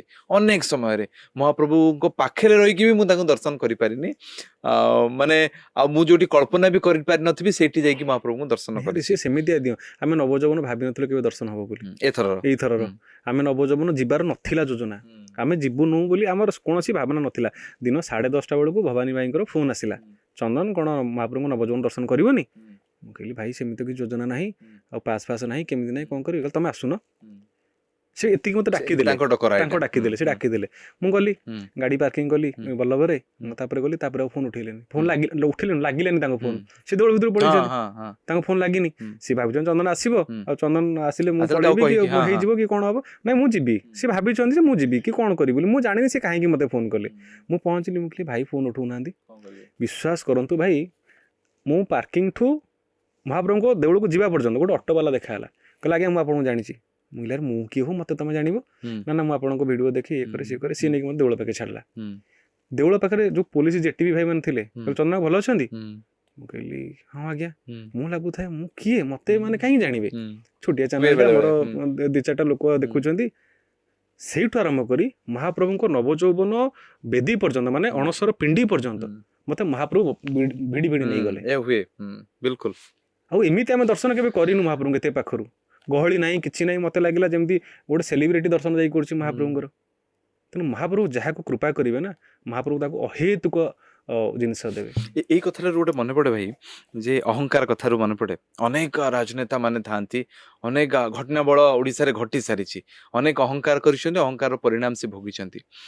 ମହାପ୍ରଭୁଙ୍କ ପାଖରେ ଯୋଉ ରଥଯାତ୍ରା ହଉଛି, ତାଙ୍କଠୁ ବଡ ଆଉ କିଏ ସେଲିବ୍ରିଟି VIP ଥାଏ କି ଜୀବନରେ, ଦୁନିଆରେ? ସେଥିପାଇଁ ପ୍ରଥମରୁ ଆପଣଙ୍କୁ କହିଥିଲି ଜମାରାଧ୍ୟଂ, ଯେ ଯାହାଙ୍କୁ ଆରାଧ୍ୟ କରି ଜମାରାଧ୍ୟଂ ଜଗନ୍ନାଥଂ ବ୍ରହ୍ମତ୍ୱ ପ୍ରାପ୍ତବାନ ବିଧି ଶିବତ ମହେଶ୍ୱରତଂ ତଥା ଦେବୀଚ ଇନ୍ଦ୍ରରାଜକମ୍। ଯାହାଙ୍କୁ ପ୍ରାର୍ଥନା କରି ପ୍ରଜାପତି ବ୍ରହ୍ମା ଏଠି ବ୍ରହ୍ମତ୍ୱକୁ ପ୍ରାପ୍ତ ହୋଇଛନ୍ତି, ଶିବ ମହେଶ୍ୱରତ୍ୱକୁ ପ୍ରାପ୍ତ ହୋଇଛନ୍ତି, ଇନ୍ଦ୍ର ଦେବରାଜକୁ ପ୍ରାପ୍ତ ହୋଇଛନ୍ତି। ତାଙ୍କଠୁ ବଡ଼ ସେଲିବ୍ରିଟି କିଏ? ଜଗନ୍ନାଥଙ୍କୁ ଛାଡ଼ିଦେଲେ ଆଉ କେହି ନାହାନ୍ତି। କିନ୍ତୁ ଜଗନ୍ନାଥ ସେଲିବ୍ରିଟି ଓଡ଼ିଆ। ମୁଁ ଗୋଟିଏ କଥା ସବୁବେଳେ କହେ, ମହାପ୍ରଭୁ ଖାଣ୍ଟି ଓଡ଼ିଆ। ଆଉ ମହାପ୍ରଭୁଙ୍କୁ ଓଡ଼ିଆକୁ ହିଁ ମହାପ୍ରଭୁ ଭଲ ପାଆନ୍ତି। ଆଉ କିଏ କହିଲେ ମହାପ୍ରଭୁ ଶୁଣିବେନି। କାହିଁକି ଅନ୍ୟ ଭାଷାଭାଷୀ ଲୋକ କହିଲେ ଶୁଣିବେନି? ମହାପ୍ରଭୁ ଓଡ଼ିଆ ଭାରି ଭଲ ଲାଗେ। ସେଥିପାଇଁ ଦେଖିବେ ମହାପ୍ରଭୁ ସକାଳୁ ଉଠିଲେ 4 ପଦ ଓଡ଼ିଆ ଡାକରେ ସେ ଶୁଣିବେ। କୌଣସି ଯେମିତି ଉତ୍ତିଷ୍ଠ ଉତ୍ତିଷ୍ଠ ଗୋବିନ୍ଦ ଉତ୍ତିଷ୍ଠ ଗରୁଡ଼ ଧ୍ୱଜ, ମହାପ୍ରଭୁଙ୍କୁ ସେଟା କୁହାଯିବନି। ମହାପ୍ରଭୁଙ୍କୁ ପତିଆରି ମଣି ଖୁଣ୍ଟିଆ ମଣିମା ଡାକ ଦେବେ, ପତିଆରି ମଣିମା ଡାକ ଦେବେ। 4 ପଦ ଓଡ଼ିଆରେ ମହାପ୍ରଭୁଙ୍କର ନିଦ ପ୍ରଥମେ ଖୋଲିବ। ମହାପ୍ରଭୁ ଏବେ ଯାଇଛନ୍ତି ଗାଁକୁ। ମହାପ୍ରଭୁ ଯୋଉଦିନ ପ୍ରଥମ ଆଡ଼ପ ଅବଢ଼ା ସକାଳ ଧୂପ ଲାଗିବ ମହାପ୍ରଭୁଙ୍କୁ, ପଖାଳ ଭାତକୁ କଦଳୀ ଭଜା ମହାପ୍ରଭୁ ଖାଇବେ। ଇଏ ହେଲା ଓଡ଼ିଆ ମହାପ୍ରଭୁ, ସମ୍ପୂର୍ଣ୍ଣ ଓଡ଼ିଆ। ଆଉ ମହାପ୍ରଭୁ ଦିନକୁ 3 ଥର ପଖାଳ ଖାଆନ୍ତି। ସକାଳ ଧୂପ, ମଧ୍ୟାହ୍ନ ଧୂପ, ସନ୍ଧ୍ୟା ଧୂପରେ ମହାପ୍ରଭୁ ପଖାଳ ଖାଇବେ। ପଖାଳ ସହିତ କଦଳୀ ଭଜା ମହାପ୍ରଭୁ ଖାଇବେ। ରାତିରେ ବୋଧେ ମିଠା ପଖାଳଟେ ହୁଏ ବୋଧେ ଠାକୁର? ହଁ, ମିଠା ପଖାଳ। ମହାପ୍ରଭୁ ବିଭିନ୍ନ ପ୍ରକାର ପଖାଳ ହଉଛି, ମିଠା ପଖାଳ, ଚୁପୁଡା ପଖାଳ, ସୁବାସ ପଖାଳ, ଟଭା ପଖାଳ ମହାପ୍ରଭୁ ବିଭିନ୍ନ ପ୍ରକାର ପଖାଳ ଖାଉଛନ୍ତି। ପଖାଳ ଖାଇବେ ମହାପ୍ରଭୁ, ଟିକେ ପଖାଳ ନ ଖାଇଲେ ମହାପ୍ରଭୁ ଗୋଟେ ସୁଖ ନିଦ୍ରା ହବନି। କେମିତି ଲାଗିଲା ଏଇ ପଡକାଷ୍ଟ ଆମର ଆପଣଙ୍କୁ? ଯୋଉଠି ମହାପ୍ରଭୁ, ଆପଣଙ୍କୁ ଆଉ ଗୋଟେ କଥା କହିବି, ଆଜ୍ଞା। ଯୋଉଠି ମହାପ୍ରଭୁଙ୍କର କଥା ହୁଅନ୍ତି ନା, ହୁଁ। ଚୁପ୍ କିନା ମହାପ୍ରଭୁ ବସି ପଡନ୍ତି। ହୁଁ। ସେ ଟିକେ ନିଜର ମାନେ ଶୁଣିବା ପାଇଁ ଭଲ ପାଆନ୍ତି।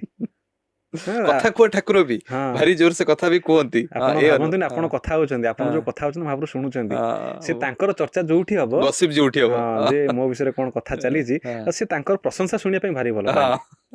ସେଥିପାଇଁ ସେ ବସି ପଡିବେ ଚୁପ୍ କିନା, ଆସି କୋଉଠି ନା କୋଉଠି ମହାପ୍ରଭୁ ବସି ପଡିଥିବେ, ହଁ। ଯେ ମୋ ପ୍ରଶଂସା ହଉଛି, ଏ ଦିଟା ମୂର୍ଖ ମୋ ବିଷୟରେ କଥା ହଉଛନ୍ତି, ମୁଁ ଟିକେ ଶୁଣେ କଣ କଥା ହଉଛନ୍ତି। ଆମେ ତ ଆବାଳ ମାନେ ତାଙ୍କ ପାଖରେ ବାଳୁତ, ଆମେ କିଛି ନାହିଁ ତାଙ୍କ ମହାପ୍ରଭୁଙ୍କ ବିଷୟରେ ପାଖରେ। ବୁଝିପାରିବା ବି ନୁହଁ। ନାଇଁ ନାଇଁ ବୁଝିବା, ମହାପ୍ରଭୁ ଜାଣିବା। ହଁ ଜାଣିପାରିବା, କିନ୍ତୁ ମତେ ଲାଗେ ଯେ ସେ ଏତେ ବିଶାଳ, ତାଙ୍କୁ ଆପଣ କାଣିଚାଏ ବି ବୁଝିଲେ ଲାଗିବ ଯେ ଆପଣଙ୍କୁ ବହୁତ ହଁ କିଛି ତା ଭିତରେ। ନାଇଁ ଏଇ ହିସାବରେ ଆମେ ମହାପ୍ରଭୁଙ୍କୁ ଦୂର କରିବାନି। ହଁ ନାଇଁ ଦୂର ନୁହଁ। ହଁ, ମୁଁ ସବୁବେଳେ ନା ପ୍ରଖ୍ୟାତ ଯୋଉ ଉପନ୍ୟାସିକ ଆମର ସୁରେନ୍ଦ୍ର ମହାନ୍ତି, ହଁ ସେ ସୁରେନ୍ଦ୍ର ଗୋଟେ ବଢିଆ ନୀଳଶୈଳୀରେ ଲେଖିଥିଲେ ତାଙ୍କର, ଯେ ମହାପ୍ରଭୁ ସୁଦୂର କିନ୍ତୁ ଅନ୍ତରଙ୍ଗ, ମହାପ୍ରଭୁ ଦୁର୍ଲଭ କିନ୍ତୁ ଆନୁଗତ୍ୟ। ଏଇ କଥା କହିଲା ବେଳେ ମୋର ଲୋମ ଟିକେ ଟାଙ୍କୁରି ଯାଏ। ମହାପ୍ରଭୁ ସୁଦୂର କିନ୍ତୁ ସିଏ ହେଲେ ଆପଣଙ୍କର ବହୁତ ନିଜର। ସେ ଘର ଦିଅ, ହଁ, ସେ ଘରର ଗୋଟେ ତେଣୁ ଆମେ ଯଦି ଅଙ୍ଗ ଭଳି। ଜାଣିବାନି ମହାପ୍ରଭୁଙ୍କୁ ନୀତିକାନ୍ତି ଜାଣିବାନି, ତାହେଲେ ଏସବୁ ଜିନିଷ ମହାପ୍ରଭୁ ପିଜା ବର୍ଗର ଖୁଆଇବେ ଲୋକ, ବିଲକୁଲ। ଆମେ କହିପାରିବା। ମୋର ଛୋଟିଆ ଅନୁଭୂତିରେ ମୁଁ ନ କହିକି ରହିପାରୁନି। ମୁଁ ଅନେକ ସବୁ ପଡକାଷ୍ଟ କୁହେନି, ଶୁଣେ, କିନ୍ତୁ ଆଜି ମତେ କହିବାକୁ ଏଥିପାଇଁ ବାଧ୍ୟ ହଉଛି। ମୁଁ ଅନେକ ଗୁଡିଏ ମନ୍ଦିରକୁ ଯାଏ ଯେତେବେଳେ ରାଜ୍ୟ ବାହାରେ, ମୋ ପାଟିରୁ ଶୈବ ମନ୍ଦିରକୁ ଯାଇଛି, ଶାକ୍ତକୁ ଯାଇଛି, ମୋ ପାଟିରୁ ବାହାରି ଯାଏ ଜୟ ଜଗନ୍ନାଥ। ମତେ ଲାଗେ ଯେ ମତେ ଲାଗେ ଯେ ଭାଇ ମୁଁ ଅଛି ଅଲଗା ଜାଗାରେ, କିନ୍ତୁ ଏମିତି ବି ଗୋଟେ ମନ୍ଦିରକୁ ଯାଇଛି ଯୋଉଠିକି ଜୟ ଜଗନ୍ନାଥ ଡାକିଲା ପରେ ଲୋକ ମତେ ଚାହିଁଛନ୍ତି ବୋଲିକି, ଫେର ମୁଁ ସେଟାକୁ ଠିକ ଅଛି କହିକି ପୁଣି ଥରେ, ତ ଲାଗେ ଯେ ସେ କୋଉଠି ନା କୋଉଠି ମୋ ପାଖରେ ରହେ, ଆମ ସହିତ ରହିଲା ଭଳି। ଆପଣ ଯେମିତି କହିଲେ ଆମ ଘର ଦିଅ। ଏଠି ଜଣେ ଓଡିଆ କବି ଯାଇକି ମହାପ୍ରଭୁ କୁହନ୍ତି, ଢକା ବାଜୁ ଅଛି 14 ବ୍ରହ୍ମାଣ୍ଡେ ତୁମର କେତନ ଗୁଣ, ପକା ବୋଲି ଜଣେ ଆଗକୁ ଜାଣିଥିଲି ଡକେଇତରେ ଆପଣ। ହେ ମହାପ୍ରଭୁ ଆପଣ ଡକାୟତ। କିଏ କୋଉ ଜାତି ତା ଦିଅଙ୍କୁ ଏମିତି ଡକାୟତ ସମ୍ବୋଧନ କରିବ? କେହି କରିବେନି। ମୁଁ କହୁଛି କୋଉ ଜାତି ତା ଦିଅଙ୍କୁ ଡକାୟତ ସମ୍ବୋଧନ କଲାଣି? କେହି କରିନାହାନ୍ତି। ଏ ଓଡିଆ ଜାତି ତା ଦିଅଙ୍କୁ ଡକାୟତ ସମ୍ବୋଧନ। ଗୋଟେ କଳ୍ପନାରେ ଗୋଟେ କଥାଟେ ଭାଇ, ଯଦି ଏମିତି ଡାକରା ହଉଥିବ, ମହାପ୍ରଭୁ ସେଠୁ କଣ ପ୍ରତିକ୍ରିୟା ଦଉଥିବେ? ସେ ହସୁଦେବେ। ହଁ, ସେ ସବୁବେଳେ ହସୁଥାନ୍ତି। ହଁ, ଏମାନେ ପା ଜବରଦସ୍ତି କହିବେ ମହାପ୍ରଭୁ ଆପଣ ମୋ ପାଖେ ରହିବେ। ମହାପ୍ରଭୁ ଗାଳି ଗୁହାରି ସବୁ ଶୁଣନ୍ତି। ବୋଧେ କଥା ସରିବନି, ବାର୍ତ୍ତା ବି ସରିବନି, କିନ୍ତୁ ଅନେକ ଗୁଡିଏ କାହାଣୀ ଅଛି। ଏଥର ଚନ୍ଦନ ଭାଇଙ୍କ ପଡକାଷ୍ଟ ମତେ ଲାଗୁଛି ଚନ୍ଦନ ଭାଇଙ୍କ ସହିତ ଆଉ 2.0 କରିବାକୁ ପଡିବ, ଯଦି ଭାଇ ସମୟ ଦିଅନ୍ତି। ଚନ୍ଦନ ଭାଇଙ୍କ ସହିତ ମହାପ୍ରଭୁଙ୍କ ସହିତ କେମିତି ଲାଗିଲା ଭାଇ ପଡକାଷ୍ଟ ସାରିବା ପୂର୍ବରୁ? ମହାପ୍ରଭୁ ଜୟ ଜଗନ୍ନାଥ।